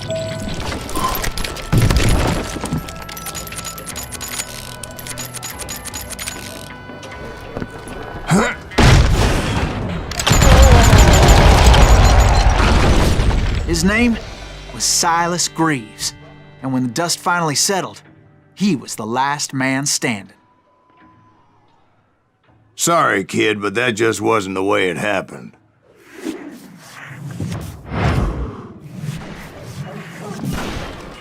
It was early evening, not high noon.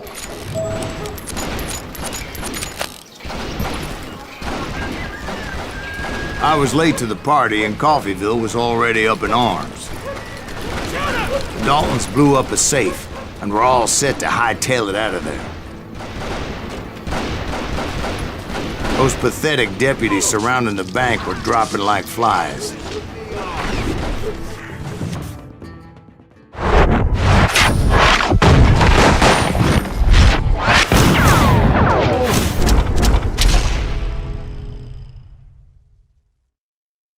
I had been tracking those jokers for months, waiting for them to do something reckless. And finally, they did. Those stupid bastards decided to rob 2 banks at the same time in the same town where everybody knew them. But they still had friends in Coffeyville.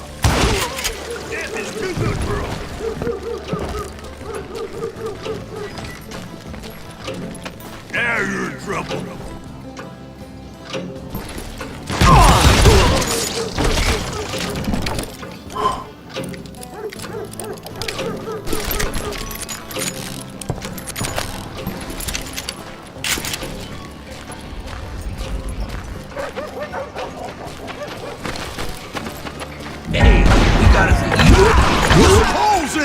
And those friends came after me like a pack of wild dogs, tooth and nail. They were coming at me from all directions.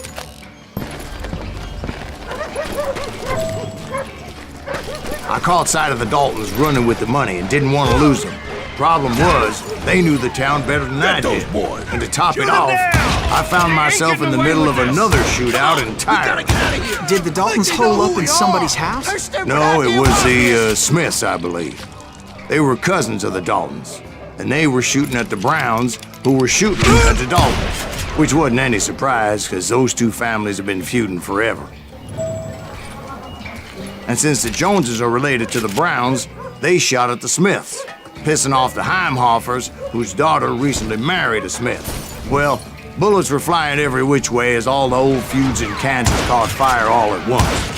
There was a hell of a lot of pissed off people in Coffeyville that day. But that's just the way life is sometimes. Shit happens.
The Dalton boys knew I would never give up.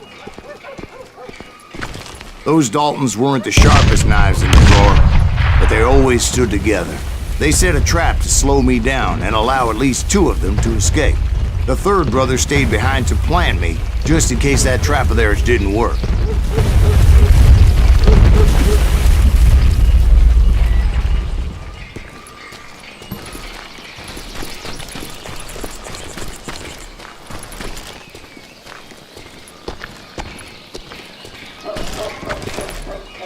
It was Emmett, the youngest, and he decided to stand his ground and face me down. I ain't afraid of you, Silas Greaves. This is where it ends for you. He was determined to protect his brothers, and I understood how he felt. Taking me on all by his lonesome wasn't exactly a recipe for a long life. I'm gonna cut you in half.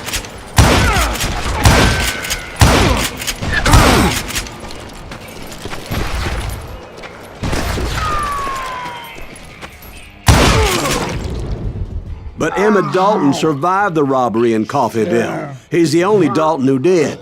They say he was shot 23 times. Well, Dwight, who do you think put all those damn holes in him? But I have to admit, that boy had grit.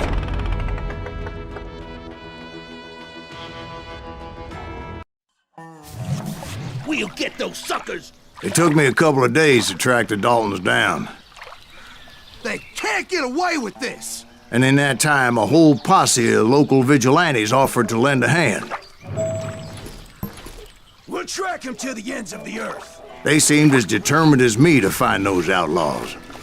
But as we headed into those swamps, It was like I had my own private army. There was no way those boys were getting away this time.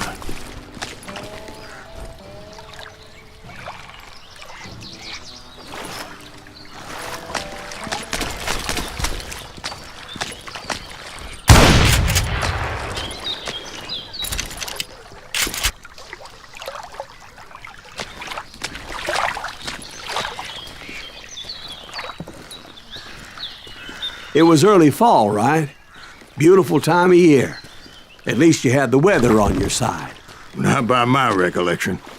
It was damp and foggy as hell.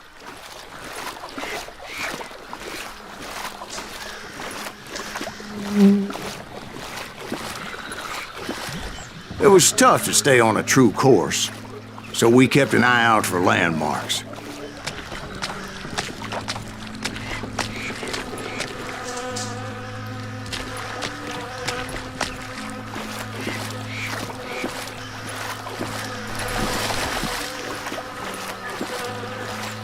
It was autumn. The maple trees were in full color, red as blood.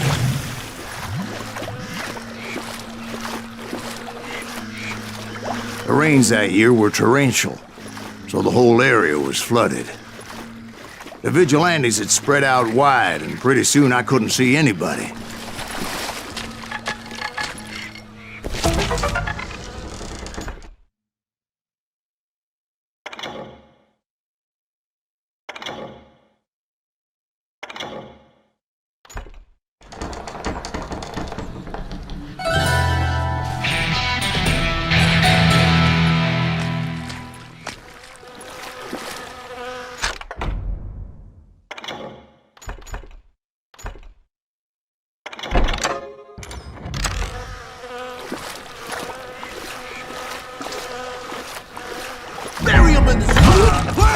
Stand! Except for some bitches ahead of me wanting to do me harm. So I had to face them alone. I wondered why my compatriots didn't come running when they heard the shots.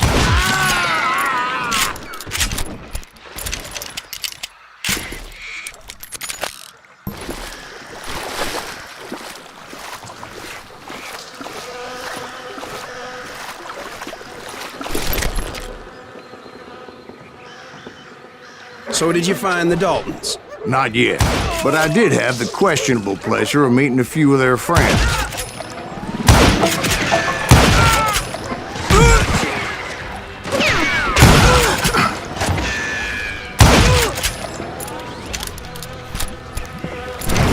The boys had established quite a reputation by that time, so they attracted all manner of riffraff to their cause.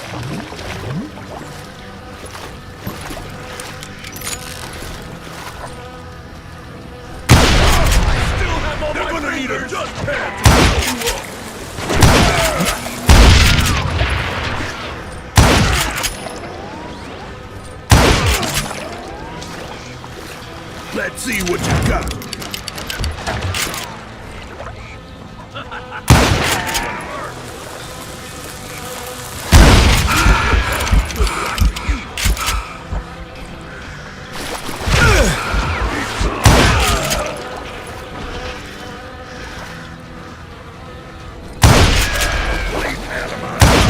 Point being, I was under serious attack. And my reinforcements was nowhere to be seen.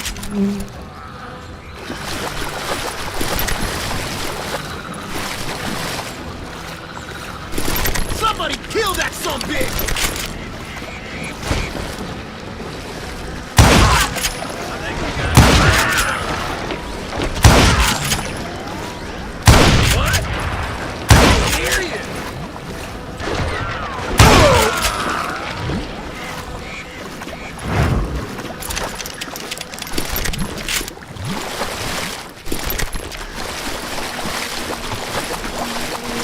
But luckily, a barn materialized as if right before my eyes. I scrambled up top to get a better view.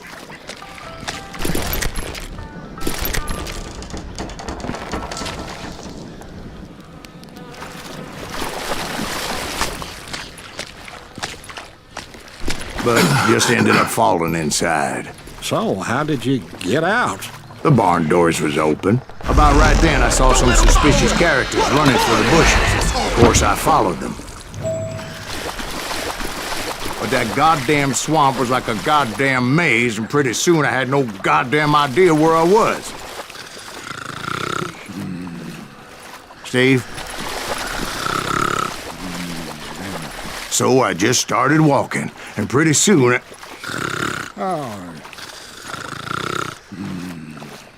Steve? Steve! Huh? Oh, no, I'm listening. Indians surrounded me from all sides.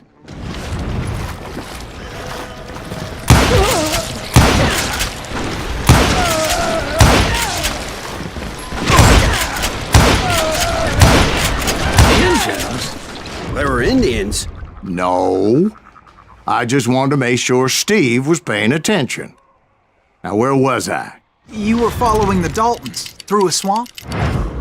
That's right. See, Steve? Dwight's paying attention. No, I'm listening. I was just resting my eyes. So, where was I? The Daltons. Right. See, there's a reason so many outlaw gangs are made up of brothers. Being a brother is a very sacred thing. It's a bond like no other.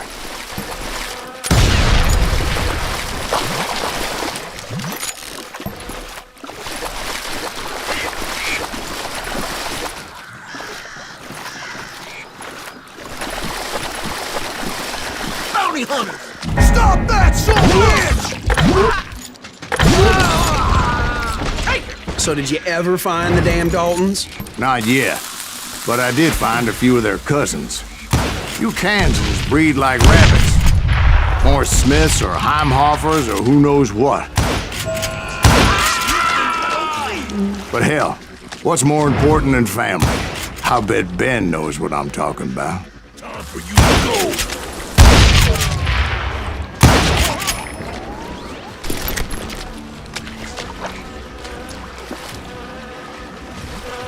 Kill that goddamn bounty hunter!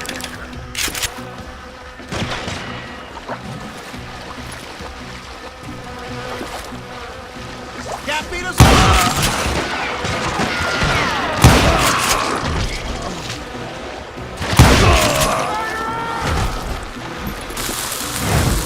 Son of a bitch!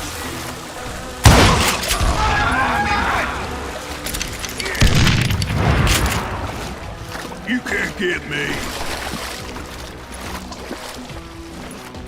Keep shooting. I don't mind. Waste your bullets. Go ahead. Death is too good for him. What are you gonna do? Can you shoot around corners?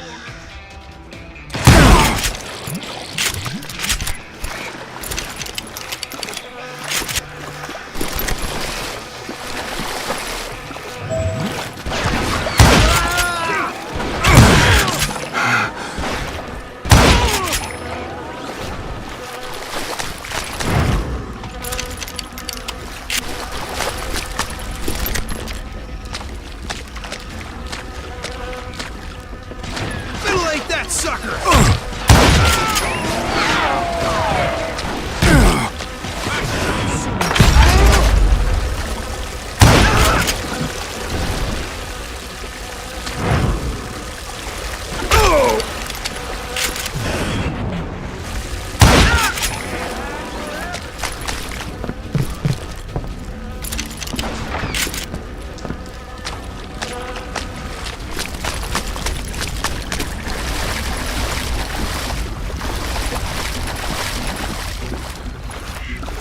I'm ending you!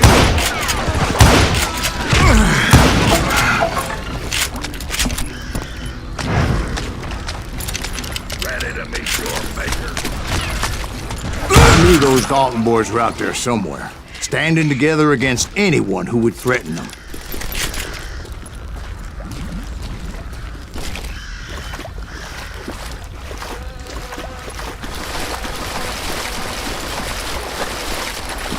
And that's when I saw it. A goddamn steamboat. A steamboat? In a swamp? Yeah, Steve, but this wasn't much more than a wreck, really. But how'd a damn steamboat end up in the swamps? Yes, it floated off during the flood of '89. Now, was it a stern-wheeler or a side-wheeler? What? Does that really make a difference, Steve? It was a steamboat with a goddamn army on board. It was in that a fusillade of bullets come raining down from on high, and those vigilantes who accompanied me weren't anywhere to be found. But among those men that were shooting at me, I thought I saw some familiar faces.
Somewhere up there, the Daltons were waiting on me.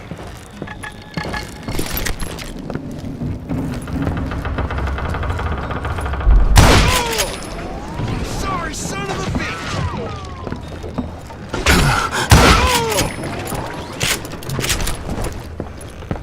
Sounds like you don't give up too easy. That's the kind of man I am, Ben. I set out to do something. I do it. Surrender just ain't in my nature. Plus, I'm stubborn as hell. I'll live!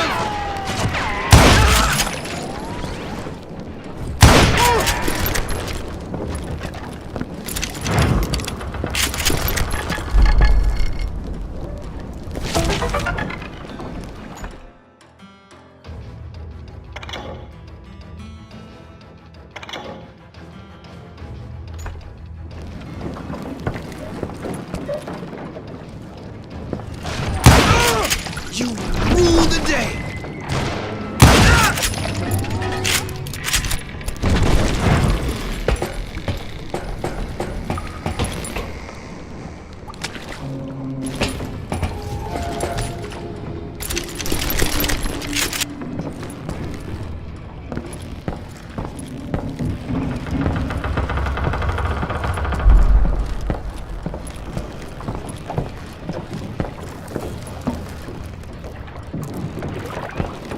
Right about then, much to my relief, the vigilantes finally arrived. Their leader motioned at a cabin in the middle of the top deck, pointing me directly at the Daltons. I finally had them, after months of dogged pursuit.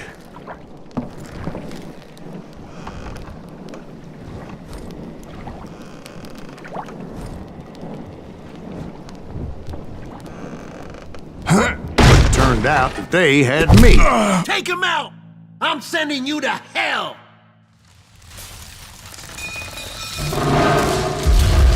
The Daltons had played me like a fiddle. Apparently, the vigilantes were on their damn payroll. They didn't just want to shoot me. They wanted to burn me alive. But finding my way out of a burning labyrinth proved to be quite a challenge. It was a riverboat, right? I mean, it's not like it was a goddamn ocean liner. Well, yeah, but I was in a fight. Did you hear about that ship that's gonna launch next year? Largest one in the world. You're talking about the Titanic. If you ask me, it's too blessed big. I don't think they're even floating. So anyway... Don't be stupid, Steve. They know what they're doing. They say that the Titanic is unsinkable. Oh, God. But getting back to that steamboat, how'd you get off it, Mr. Greaves? I took in a lot of smoke that day, so I admit my recollection might be a bit hazy. But somehow I managed to finally disembark. It was time to settle this once and for all.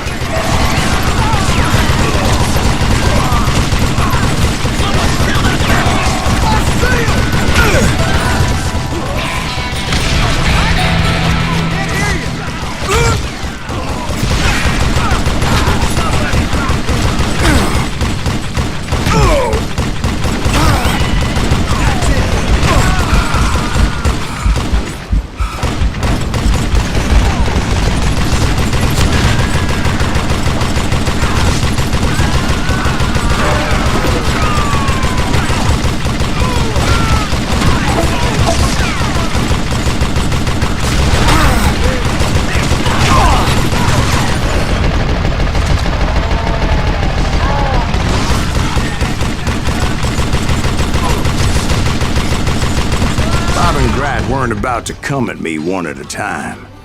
They were in this together. Two brothers side by side, determined to take me down. Confident that this time the odds were on their side.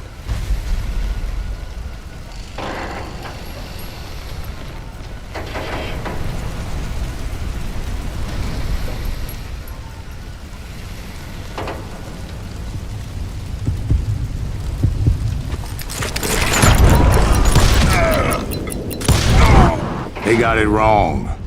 A sad end for those two. If they'd only known that Emmett was still alive despite his wounds. Paroled 14 years later, he moved to California and sold real estate and lived off the legend of that fateful day. And the tragic death of his two brothers.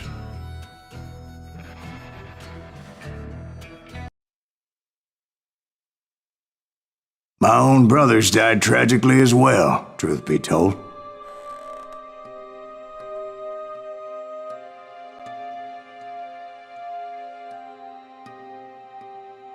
It was 1868, and me and my older brothers were pulling a tidy profit running cattle into Juarez, Mexico. One night after my brothers retired for the evening, I found a little poker game in a cantina with a couple of cowboys. And I just couldn't lose. I even won an old Spanish coin that had to be 100 years old.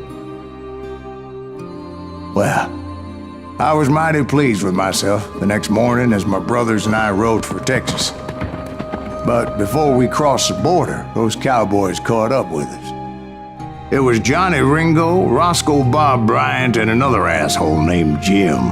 They wanted their money back and everything else we had, including our lives, as those boys didn't want us coming for them later. Bob put that old Spanish coin in my mouth and said, "I won't have it said that I left you with nothing, boy." Well, those horses bolted, and there we hung as those bastards rode away. The branch finally snapped under the weight of the three of us, but being my older brothers were bigger and heavier, they were already dead. And right then I swore to myself that I would avenge them. Ringo you know about. But Bob eluded me, until I heard he was riding with the Wild Bunch.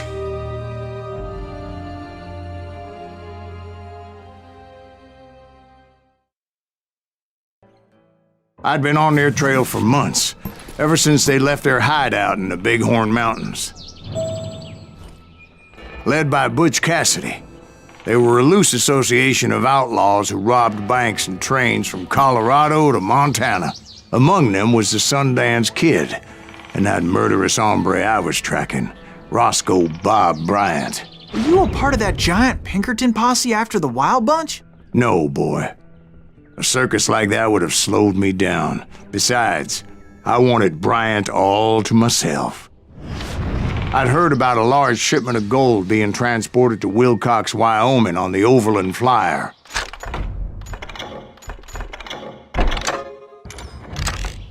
I figured the Wild Bunch would likely hit such a treasure, and by God, I figured right.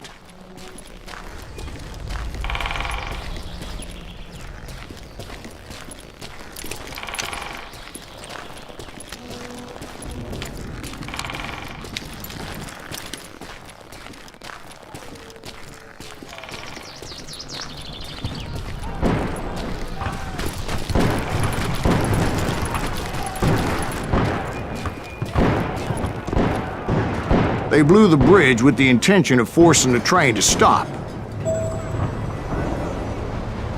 Well, I assumed the Wild Bunch was likely in the still intact part of the train high above, so I had no choice but to make my way up through the passenger cars dangling down.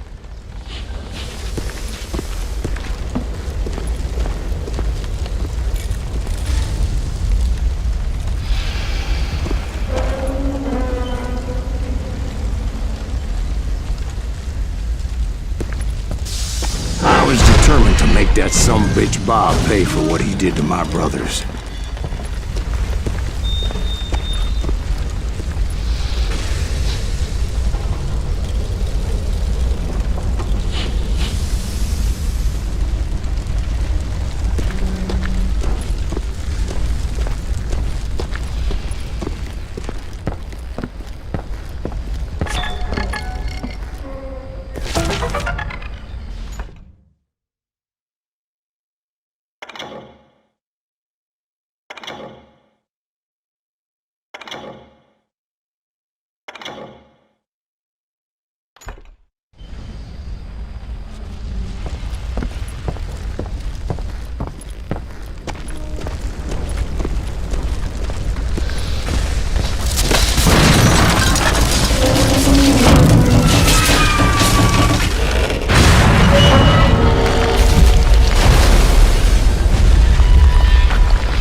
I found the device they used to blow the tracks, so I knew I was headed in the right direction. My ears are still ringing from blowing up that bridge. What'd you say? I can't hear a goddamn thing. Well, I made my way off unscathed and came upon a few members of the gang and had no choice but to dispatch them. From there, I had to negotiate an even more precarious route. First, I would need to get my ass out of there.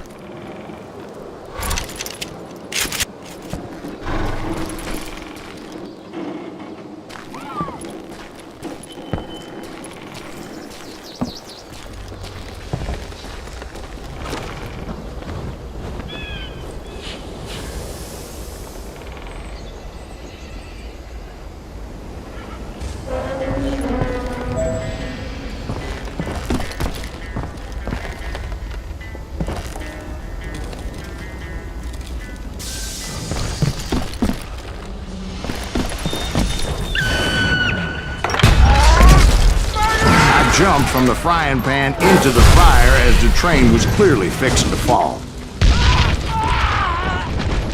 I had found the gang, but in order to find old Bob, I needed to fight my way forward past a whole passel of desperados. Outside, inside, any way I could, I made my way towards my prey. Well, what about the passengers? It was mostly a freight train, as I recall.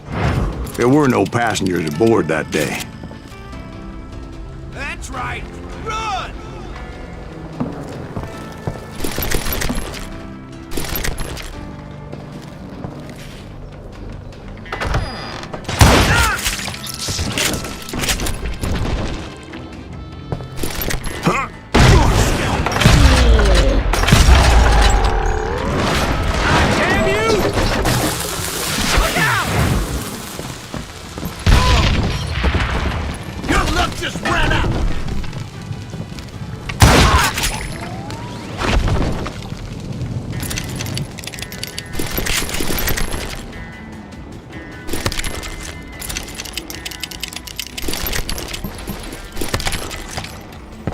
I mentioned before, I am not fond of heights. But I was too busy dodging bullets to worry about falling to my death.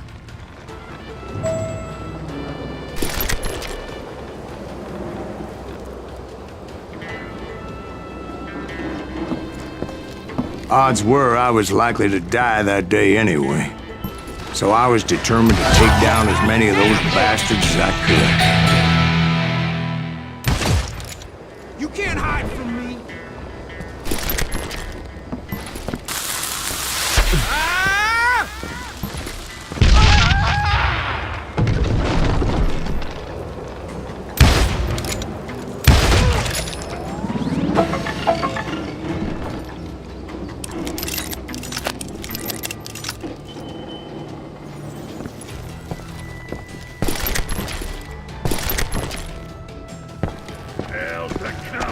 Times it was like shooting ducks in a shooting gallery.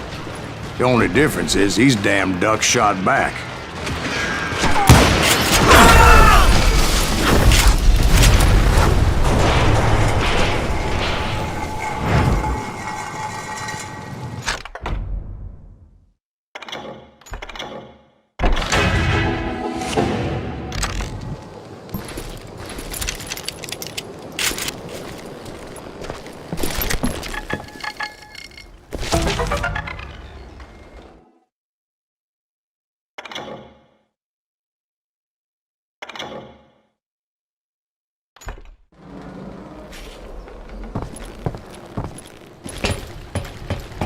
I kept hoping the law would show up and give me a hand. You mean like that giant Pinkerton posse that I read about?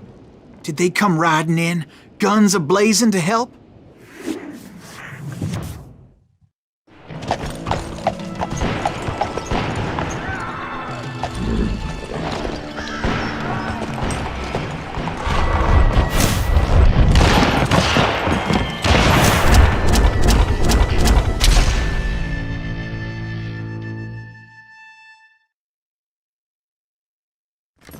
Help? From the Pinkertons? No, son. I had to fight the wild bunch all by my lonesome, as usual. Who the hell is that? He's down here! He's mine! Take cover! Retreat! Retreat!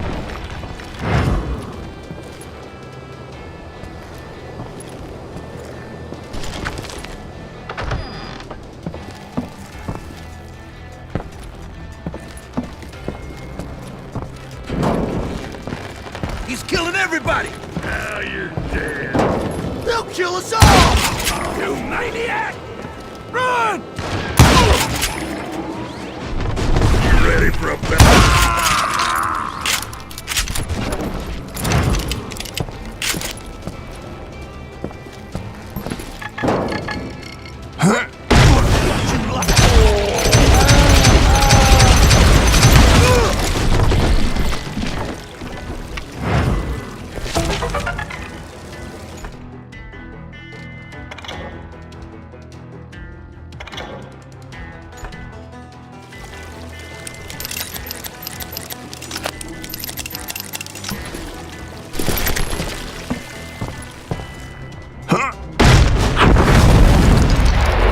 Guess is those dime novels didn't portray this as it happened, did they? Only a few stragglers were left, and I had to cut them down pronto if I was going to stay on old Bob's trail.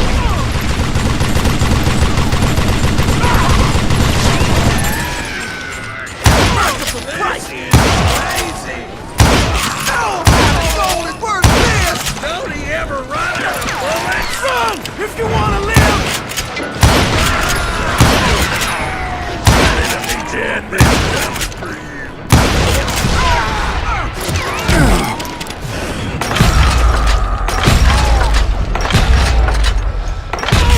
This guy's dangerous! Start pissing me off. I'm gonna blow this damn head.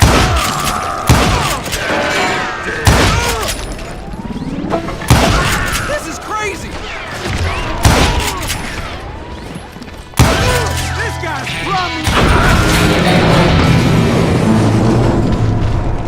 Once I silenced all those guns, I went searching for my nemesis, determined to finally have my justice. But the only survivor who welcomed me was George Flat-Nosed Curry. Who was he? The fastest gun in the gang. Right after Sundance, I mean. And Kid Curry, and maybe Elsie Lay. Though some folks might dispute that.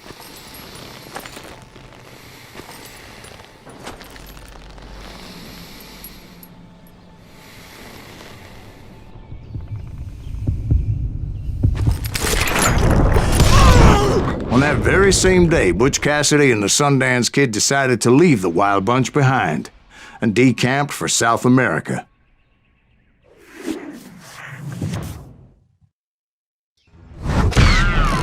They ended up living down there for many years, but I'm sure you already know all about that.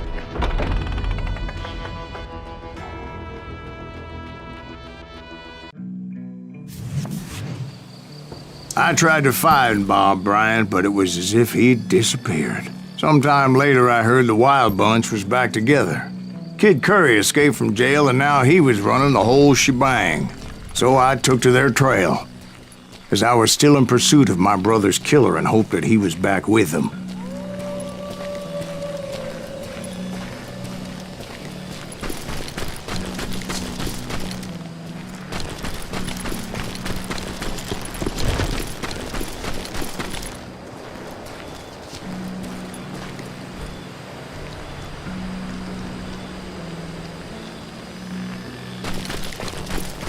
That Kid Curry's kinda crazy, ain't he?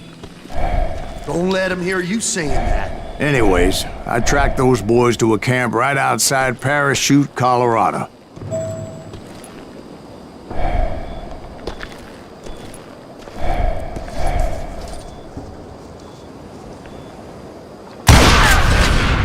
Being outnumbered, I didn't bother with a warning shot. I just started taking those bastards down.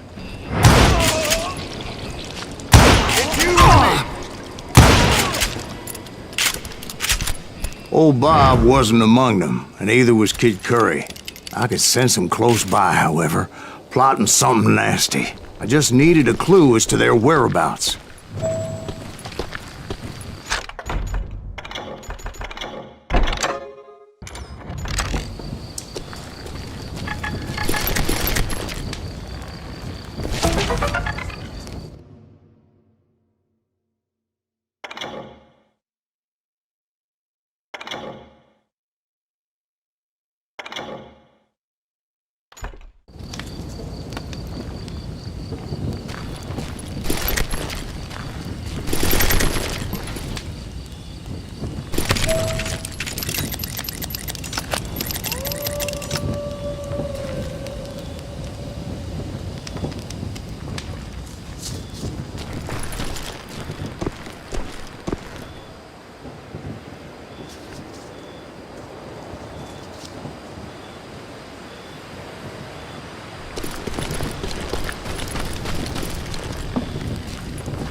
And I found one.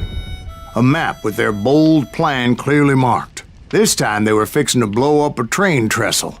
Property of the Union Pacific.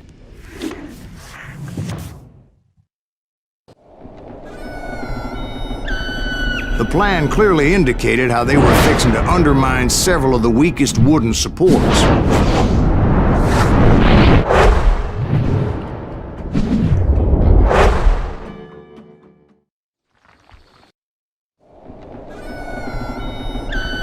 The plan clearly indicated how they were fixing to undermine several of the weakest wooden supports.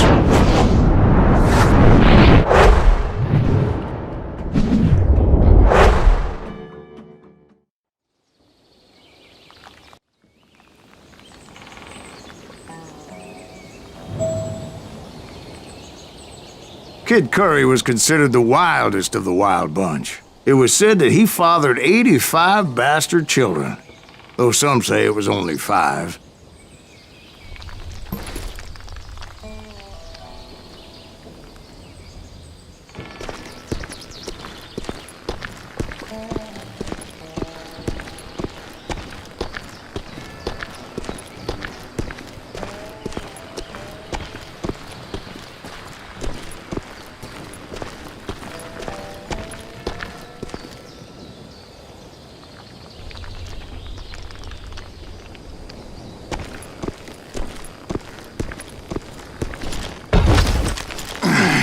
Kid Curry had bragged to a whore how he was gonna rob a train heading to the U.S. Mint in Denver. And that whore, Fat Sally, she told me.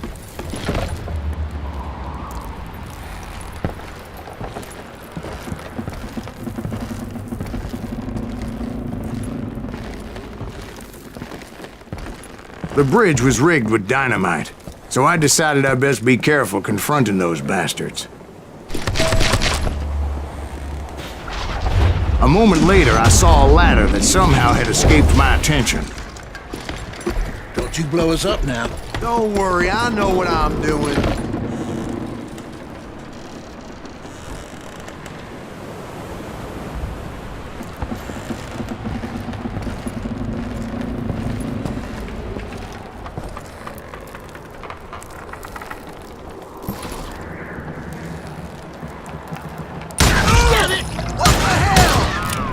But the Wild Bunch did not take kindly to my presence and attempted to blow my head off.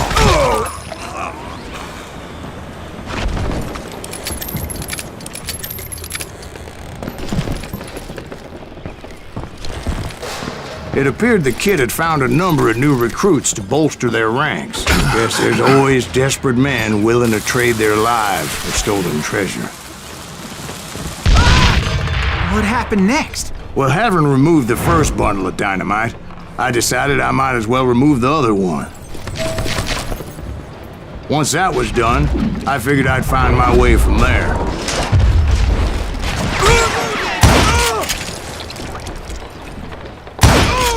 Brother, I'm gonna make you pay for that!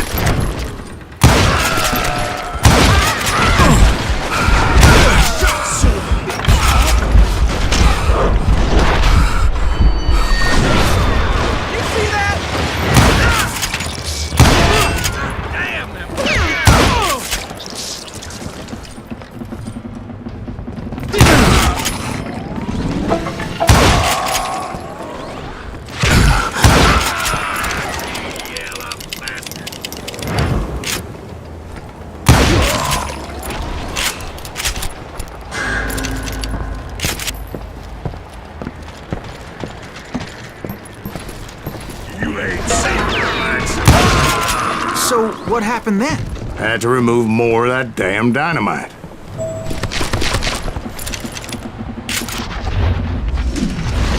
It must have been terrifying trying to make your way across. I was sweating it a bit, but then I noticed a footbridge tied up on high, so I shot the rope.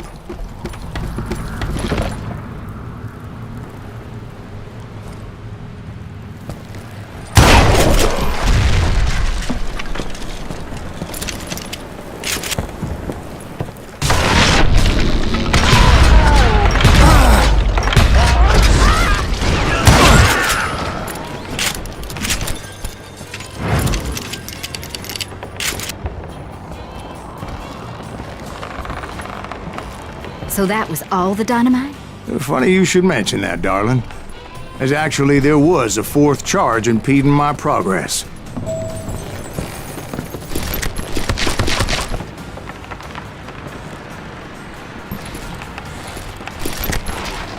Once I removed it, my path was pretty clear.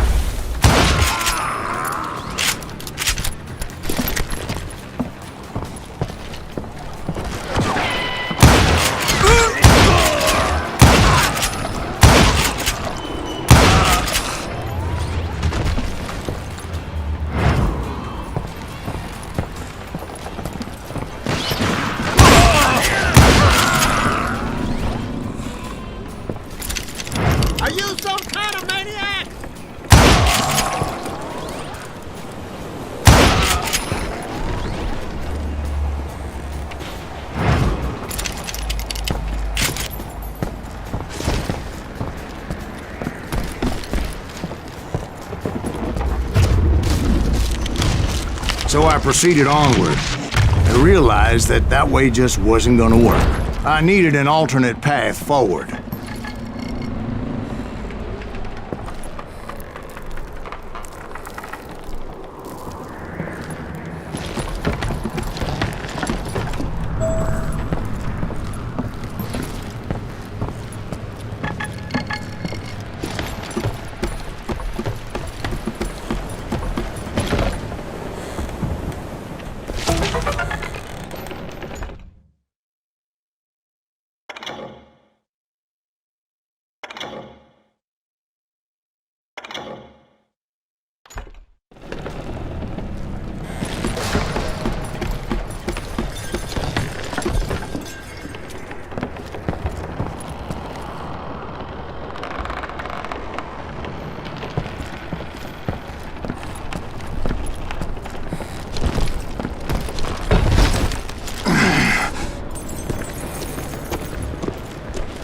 Luckily, I found a cave, and as I made my way back to the bridge, I saw something that concerned me.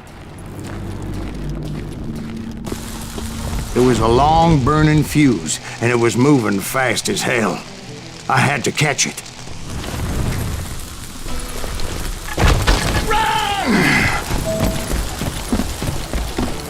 The burning fuse was so damn quick, I had to run like the wind.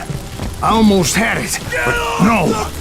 Thought I was gonna have a coronary when I lost sight of those sparks. My heart was pounding like a sledgehammer. I knew that failure meant boom. Then, finally, at the last moment. Whew. Of course, I was successful, or clearly I wouldn't be talking to you folks here today.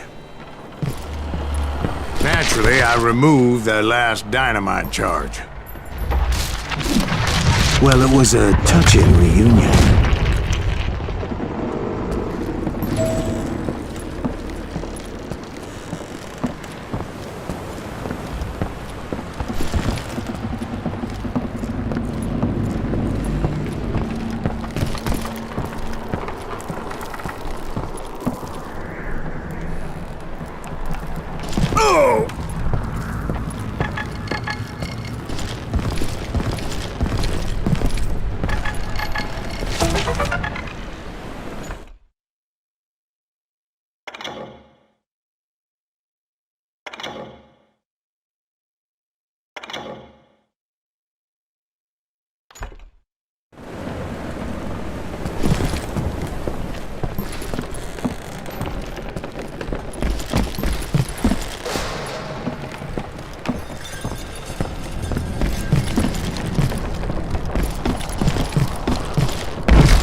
But by this time, I was thoroughly exhausted and dragging my ass as I was not a young man anymore.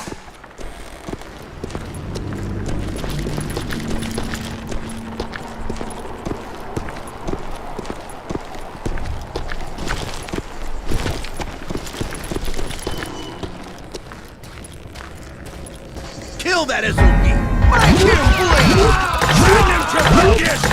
Finally, I found those boys.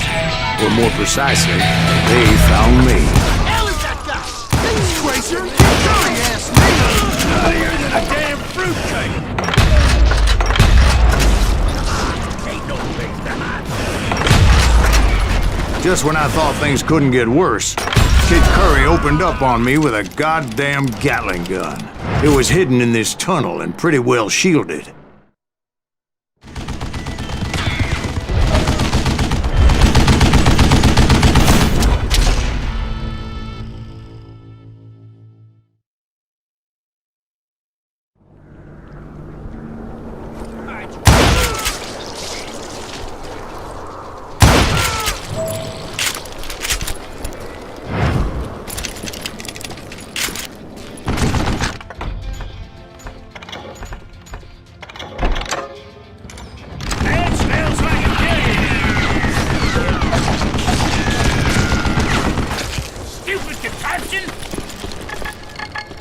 Luckily, I had located some dynamite. I still, however, had my work cut out for me.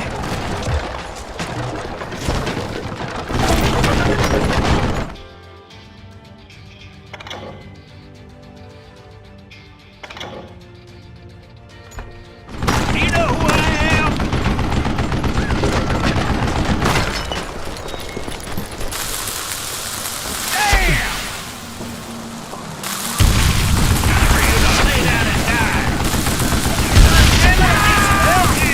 Come on, boys!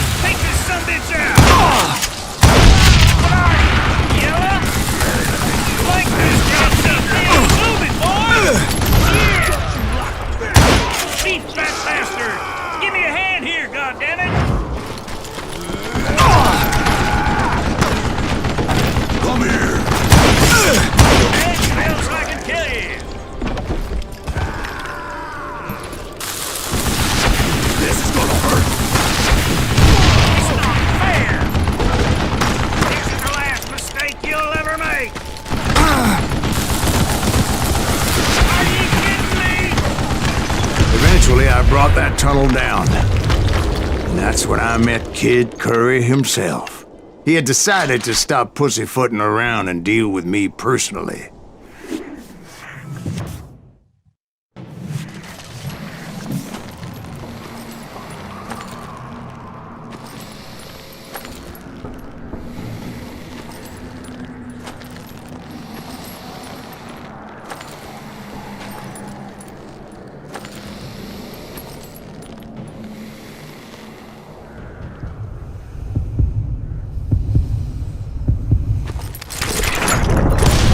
Fast as he was, I was just a bit faster. And as he lay wounded, I demanded to know the whereabouts of Roscoe Bob Bryant. He shouted at me, "Is that what this is about? Bob went with Butch and Sundance to South America. You ain't never finding him."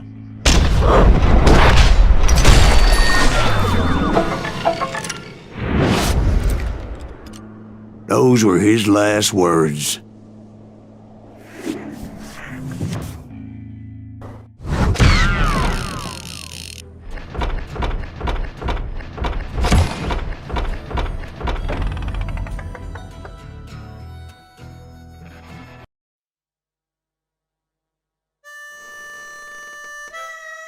So, Bob Bryant got away? I knew I'd never find him in South America. What about the other killer? Yeah, you kinda glossed over that one. Well, I found Jim not long after my showdown with Ringo. At the time, he was riding with the James Younger Gang. Did I neglect to mention that?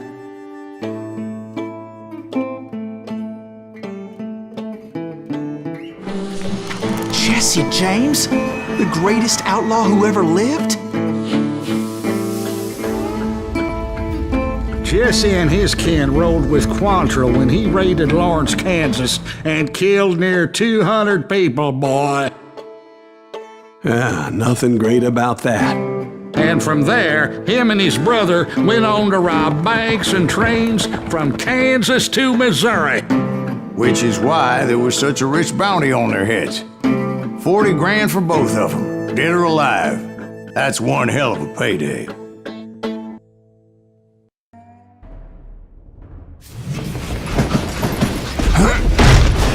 I confronted them as they were robbing a train. Bullets were flying at me from every which way. But I knew I'd have to fight my way forward if I was gonna find this Jim. You calm down.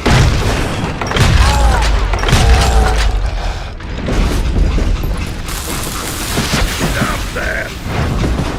Now I'm gonna hurt you bad. You ready, bro?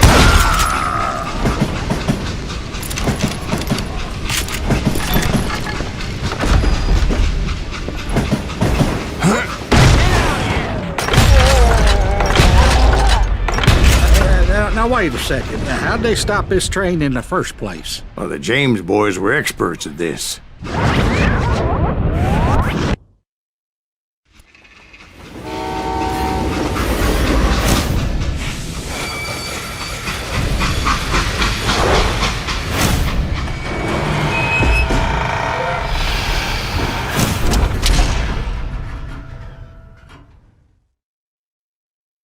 They hopped a freight train, having heard there was a big payroll in the express safe. So, I hopped the same train.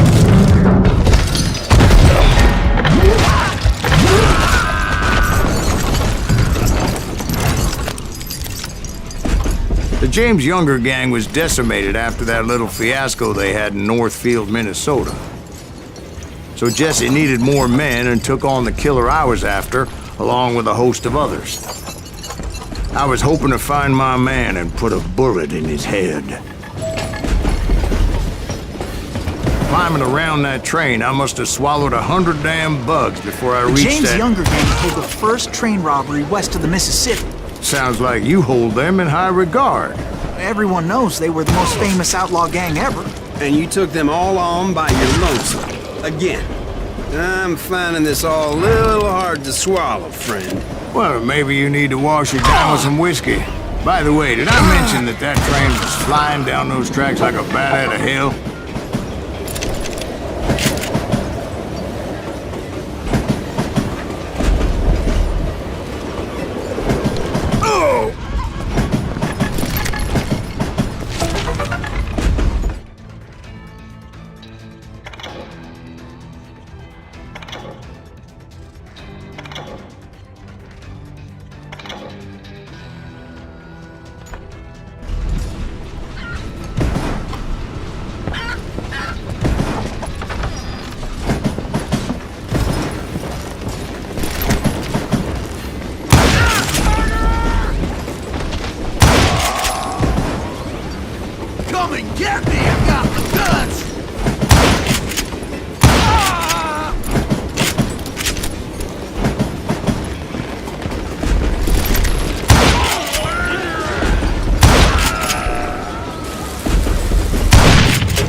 Anyway, excuse me, Ben. Where would I find the gentleman's facilities? Suddenly I have an urgent need to drain my one-eyed snake. Well, I've had more than a few drinks, and I've been sitting here for quite a spell. Right through there. Let me show you.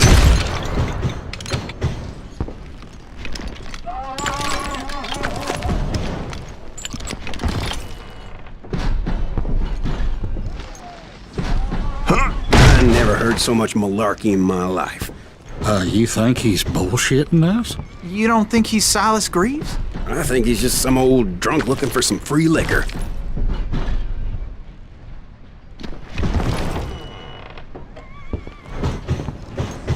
I don't know, Jack. I think I believe him. You don't think he met Jesse James? Boy, you gotta be kidding me.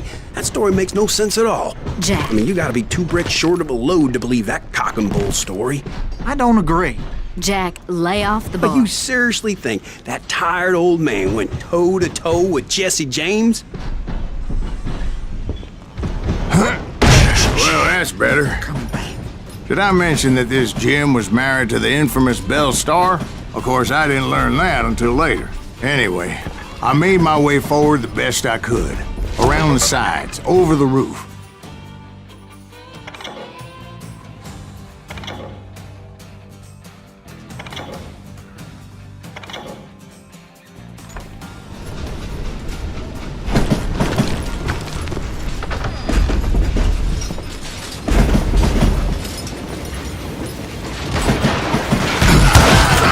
At some point, some bitch saw me and shouted out, "It's the damn Pinkertons!" It's a damn Pinkerton!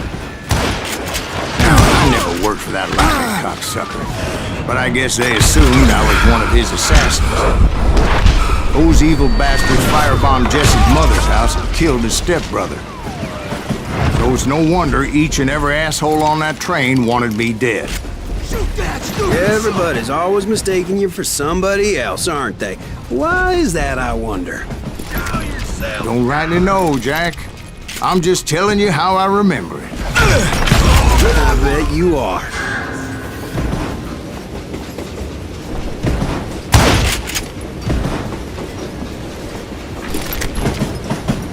Kill that bitch! Get out here, you coward! You can't fight James Gang! God damn you!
I came across a flat car piled high with logs and had to come up with a creative way to make my way forward.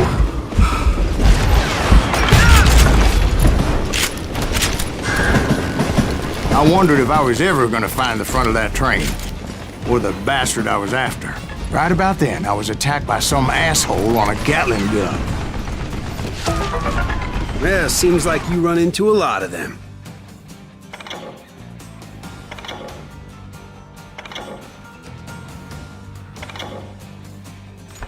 Asshole?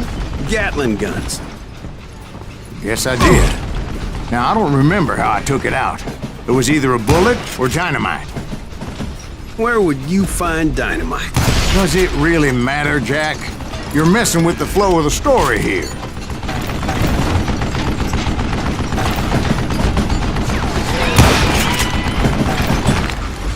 You're dead.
I was looking for Jim and shooting any son of a bitch stupid enough to get in my way.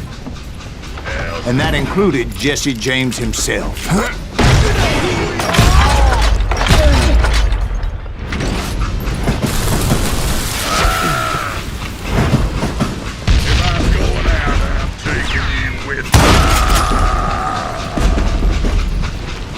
There sure were a lot of men determined to die that day. What are you, yellow?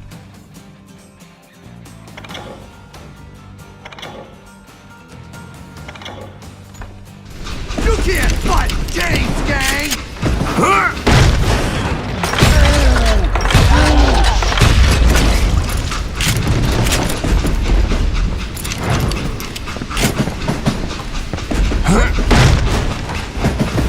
It was then that Jesse detached the express car from the rest of the damn train. I could see Jesse waiting for me, fixing to kill me so he could get away with all that money.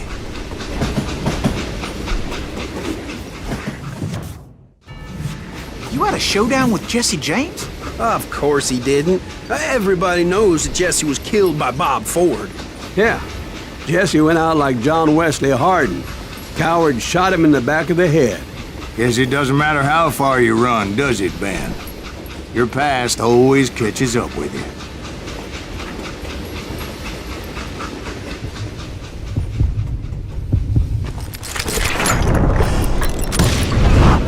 Yeah, I didn't kill Jesse James. Just wounded him bad enough to convince him to hang up his guns. What about that Jim fella? What happened to him? I figure he was up front with a gun to the engineer's head. That bastard slipped away again. I'll tell you how I got him. But first I need to wet my whistle.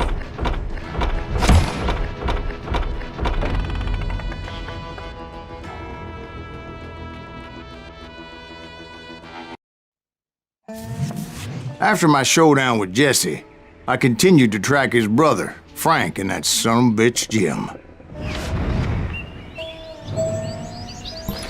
I followed those bastards into the high mountains as they were going to ground. What mountains would that be? Somewhere in the Ozarks, I believe. A perfect place to hide out from the authorities.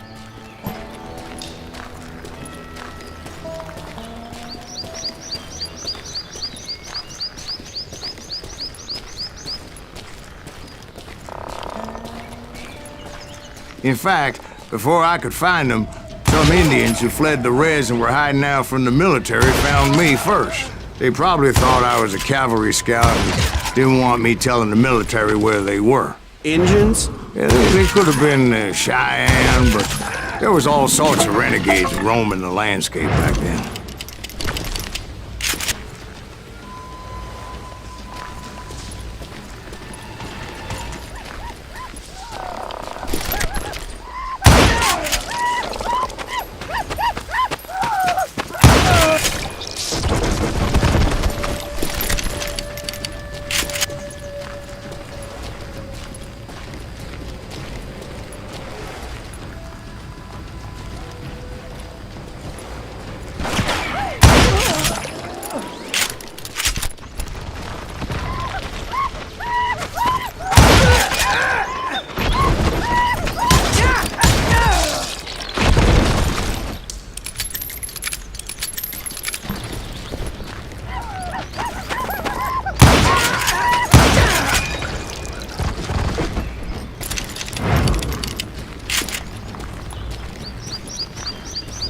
Hey, how about another whiskey, Ben? Nothing better to soothe the troubled soul.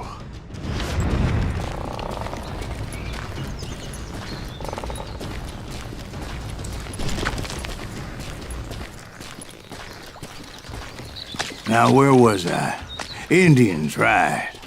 I had more than my share of run-ins with the Red Man. Like that time... Did I tell you about Grey Wolf?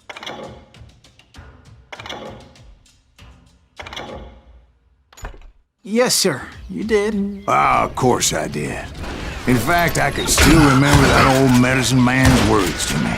Jesus Christ, we're back to that again. You carry great darkness in your heart. It will claim your soul. You will come to this place again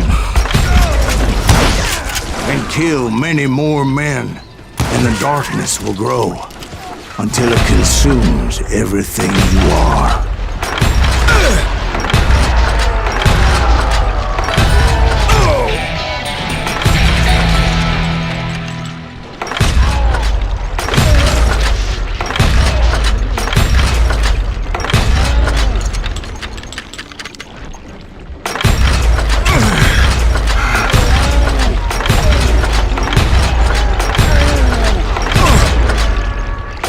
Did you ever find it? Who? The man you are after. Let me ask you something, Ben. Do you ever think about death? Mr. Greaves, are you all right? Ooh, death. Oh, death. Won't you spare me over till another year? What is this that I can't see with ice cold hands taking hold of me? Well, I am death, none can excel. I'll open the door to heaven or hell. Oh, death. Oh, death, won't you spare me over till another year?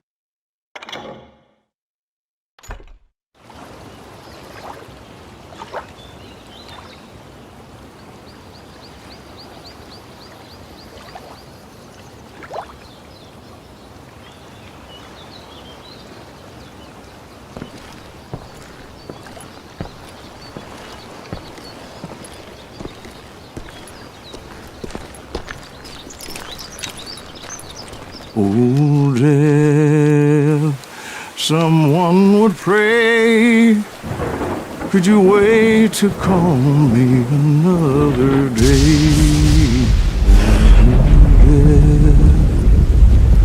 Oh, death, won't you spare me over till another year? So are you gonna answer the question? What question is that? Jim Reed. Did you ever find him? Reed was indeed that son bitch's surname. That's right, Ben. A despicable character. I remember him laughing like a hyena that cold morning they lynched me and my brothers. He was intent on avoiding my vengeance, but nothing was gonna stop me. Nothing.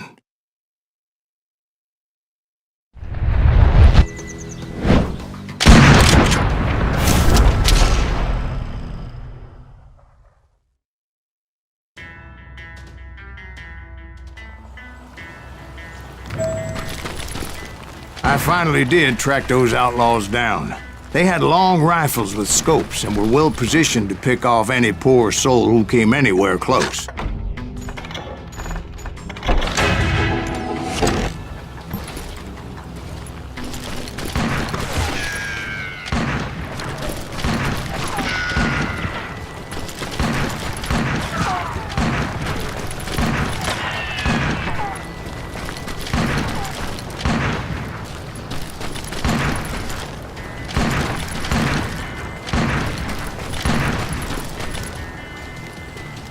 I'm guessing Frank James believed I was responsible for the demise of his brother Jesse.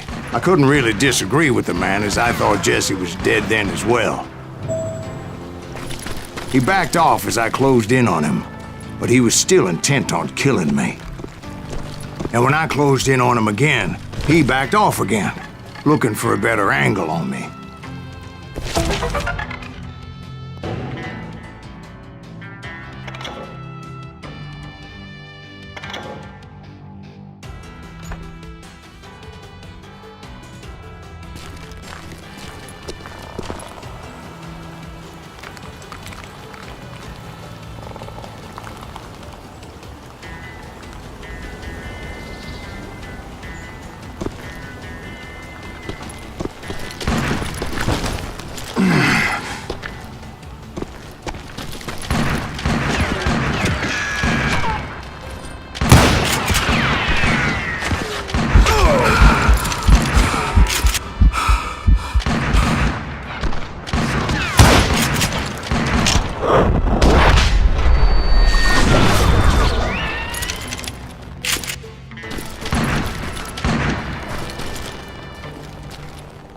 Hell, I can't fault Frank for wanting his revenge, as I was there for the same damn reason myself. At this point, I'm guessing you think Silas Greaves is a worse murderer than Jim Reed ever was. No, sir.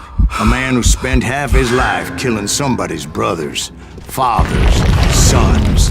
I think you were just looking for justice, sir. Is that what I was looking for, Dwight? Is that what it was?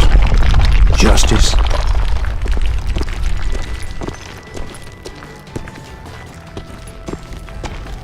Isn't that why you were hunting the James Gang? The James Gang. Right.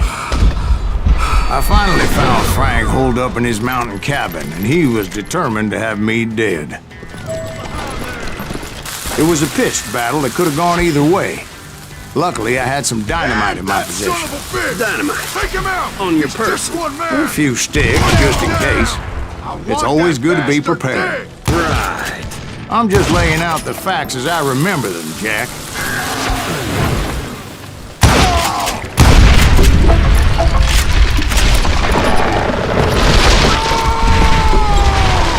That old shack? Well, it went tumbling right off that cliff. With Frank James still in it? Yes, sir. But Frank James is still alive, living in Missouri, showing folks around the family farm for 25 cents a tour. I didn't say he died in the fall, now did I?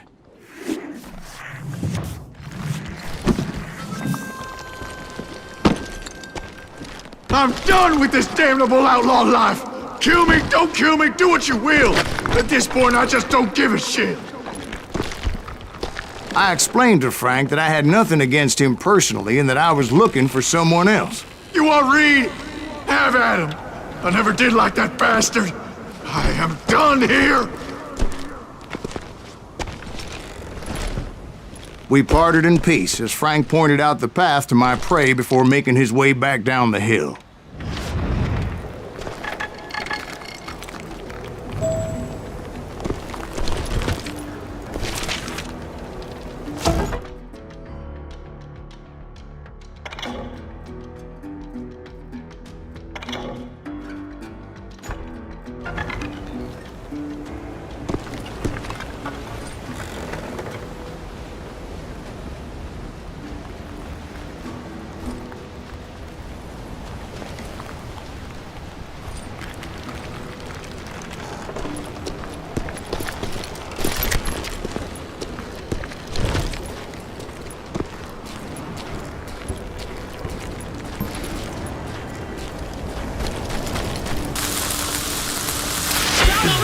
So, what happened with Reed? Well, I finally found the last of the gang hiding in a nearby cave.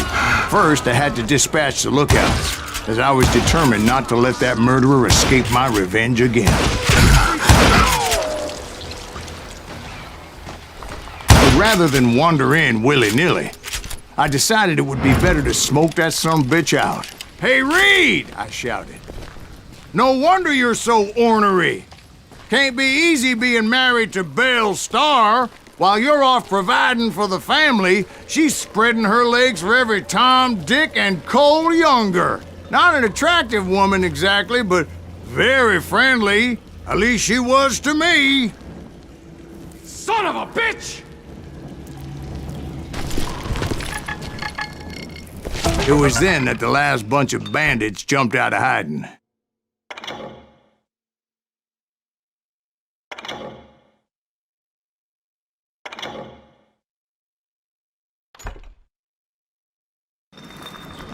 Why won't this asshole give up? Would someone please kill him? I'm done with you.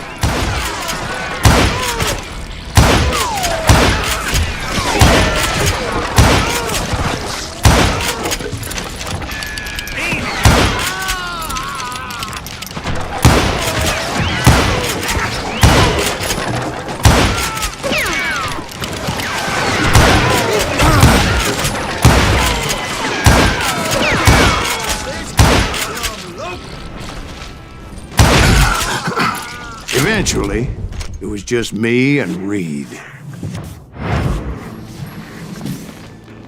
I had waited a long time to face him down, so I could repay him for what he did to my brothers.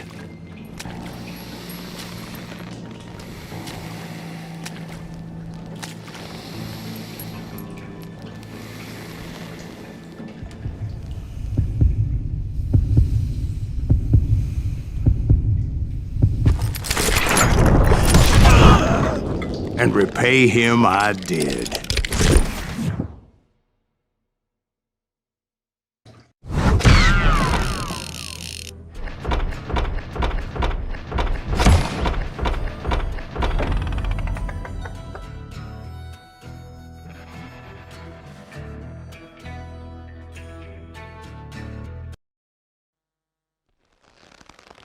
Well, I don't know about you boys, but I'm pretty beat.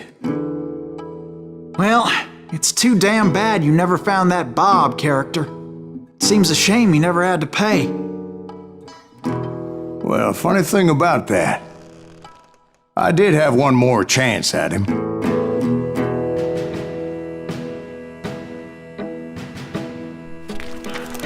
Six months ago, I heard that Butch and Sundance were back in the States and had gathered up some of their old gang. I tracked them down, hoping that Roscoe Bob Bryant had returned with them. So you're saying they didn't die down in Bolivia? That's what I'm saying.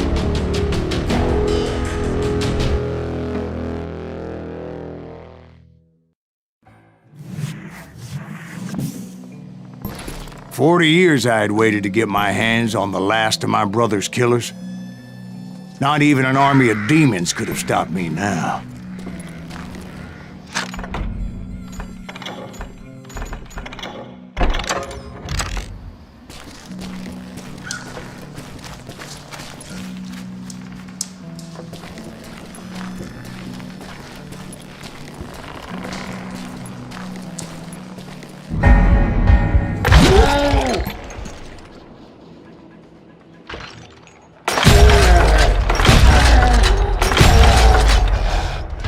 Both Johnny Ringo and Jim Reed fell fairly quickly.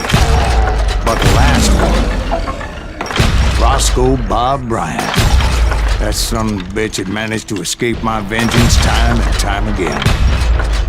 I couldn't even be certain I'd recognize him after all those years. By now, he had to be close to 70.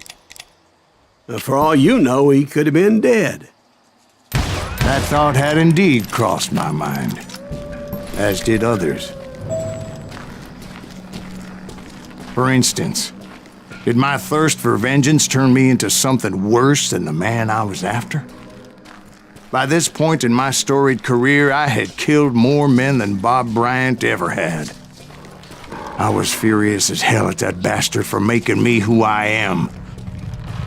A man with no family, no friends, no purpose except shooting Bob Bryant dead.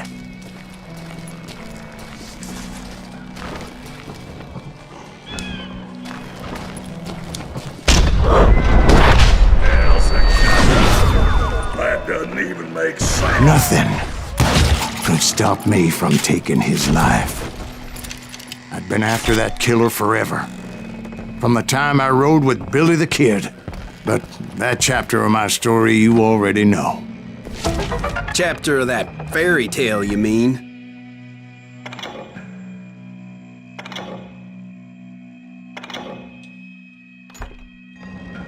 Suddenly, it was 1910. There I was, an old man roaming a ghost town dead almost 2 decades.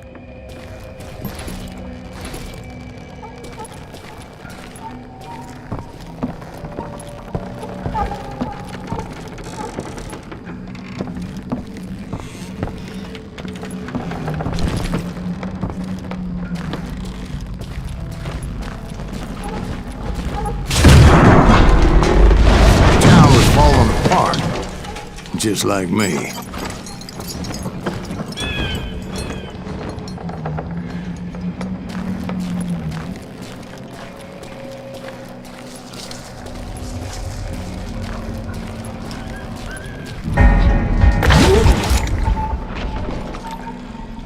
But I wasn't about to call it quits.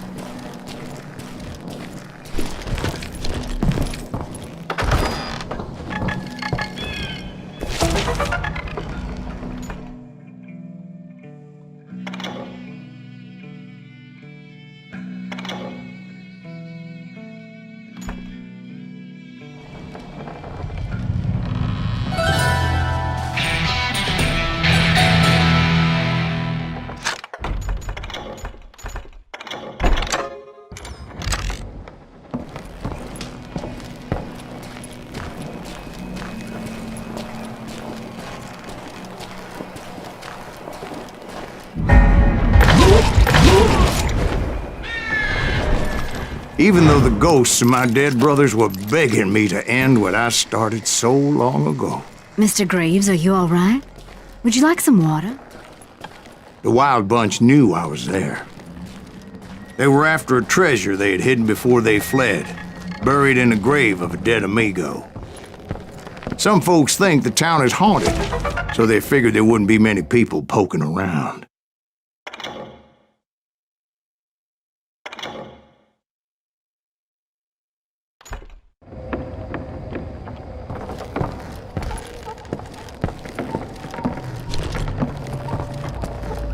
I intended to fill that grave with Bob Bryant's corpse.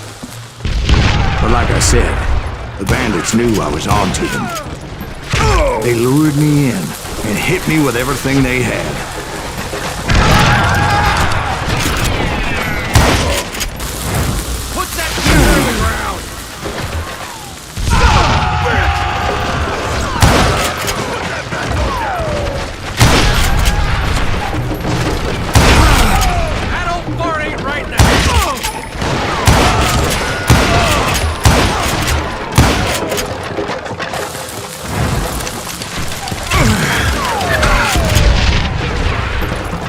You obviously prevailed since you're sitting here telling us the tale.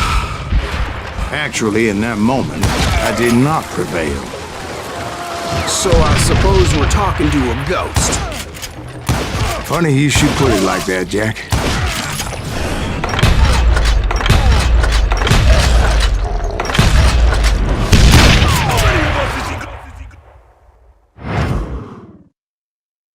Because when I woke up... From the dead? There was silence all around me.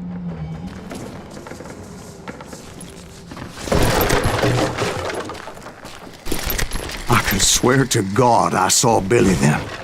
Billy who? Billy, the kid. William Bonney. He was shooting at me from a rooftop. Here, there, even over there. So I am right. You are touched in the head. Mr. Greaves, perhaps we should switch you to coffee? You see that old Indian again, too? No, but I did see Billy's killer. Patrick Floyd Garrett. He came at me guns a-blazing. But I knew that old war horse had died 2 years before. I wondered if maybe I was dead too and confronting the ghosts of my past. Perhaps all my sins were coming back to haunt me and drag me down to perdition. I saw Henry Plummer throw dynamite at me.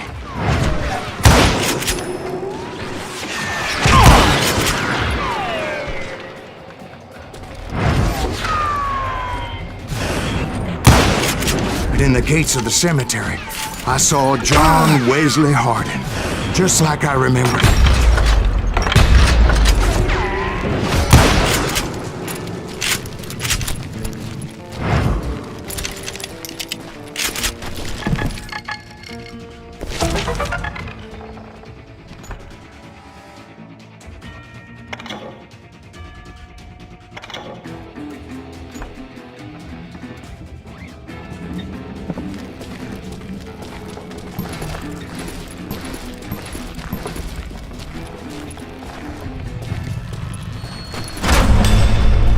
Robert Ollinger appeared with his terrible double-barrel shotgun. But no ghost army was stopping me. My father-in-law got hit with a fallen branch. He spent the rest of his life talking to dogs. Newman Haynes Clanton, William Brocius, John Ringo, they all wanted me dead.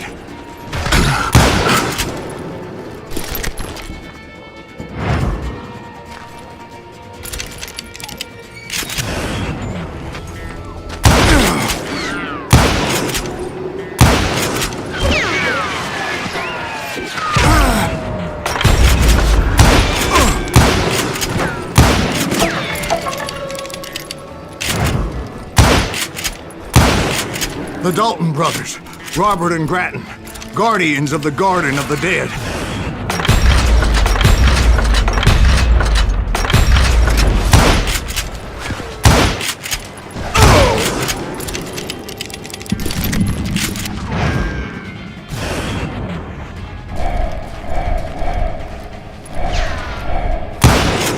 George Curry and Harvey Logan, alias Kid Curry, both thirsty for vengeance from the great beyond.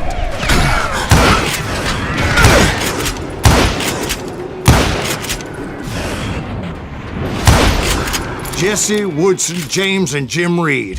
Each one deader than the next. I thought I would go crazy.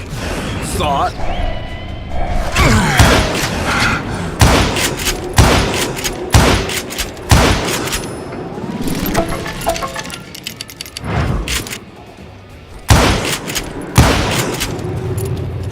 Finally, I saw Harry Alonzo Longabaugh. The Sundance Kid? Like a general leading his legion of the dead. You told us before that you'd seen him alive. He was alive.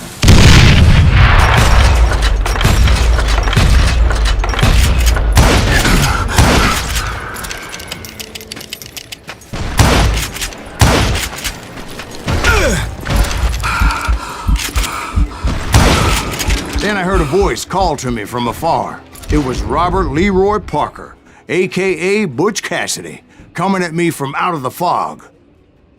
Thanks for taking care of that bastard.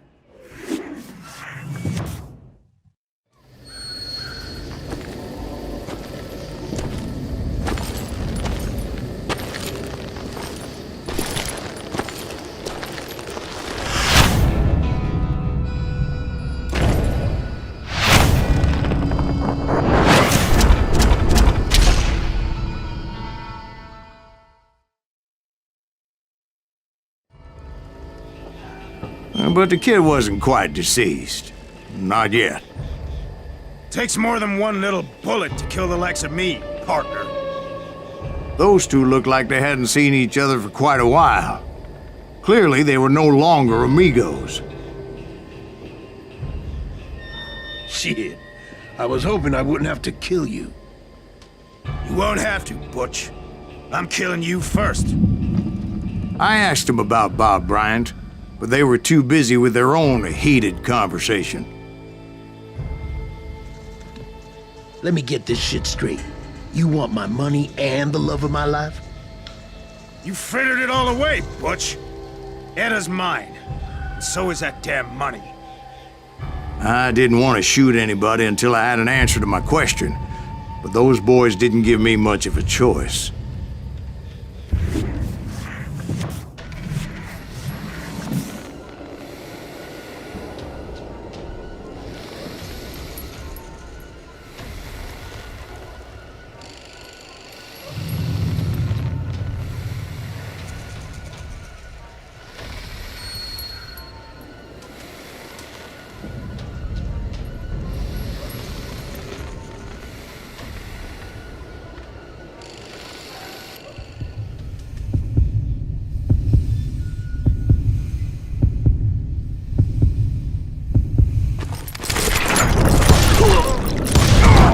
Butch Cassidy and the Sundance Kid died there in that cemetery not 6 months ago.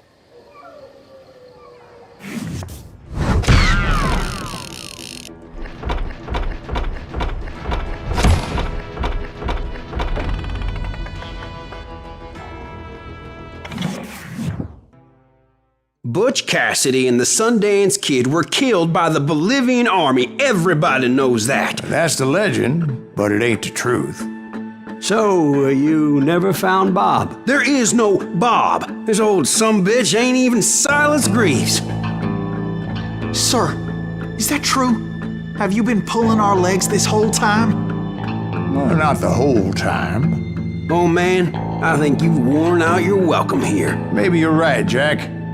Maybe it's time to pay. You see, Ben, or should I say Bob, your past always catches up with you. I was a different man back then, crazy. Drinking, I changed my ways, I swear to you. If I could turn back the clock, But you can't, Bob.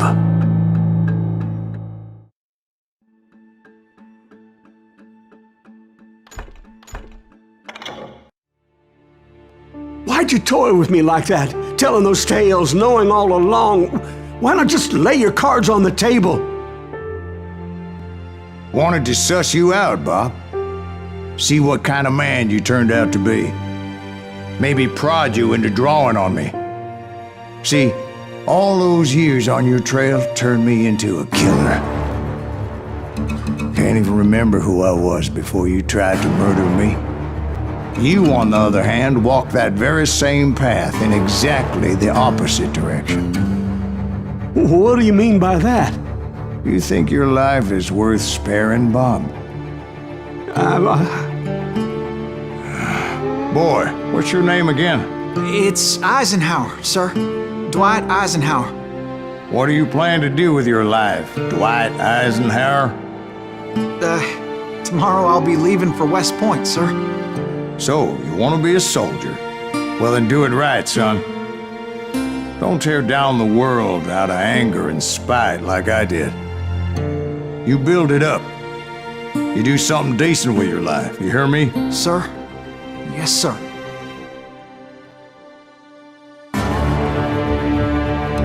I won't have it said I left you with nothing, Bob.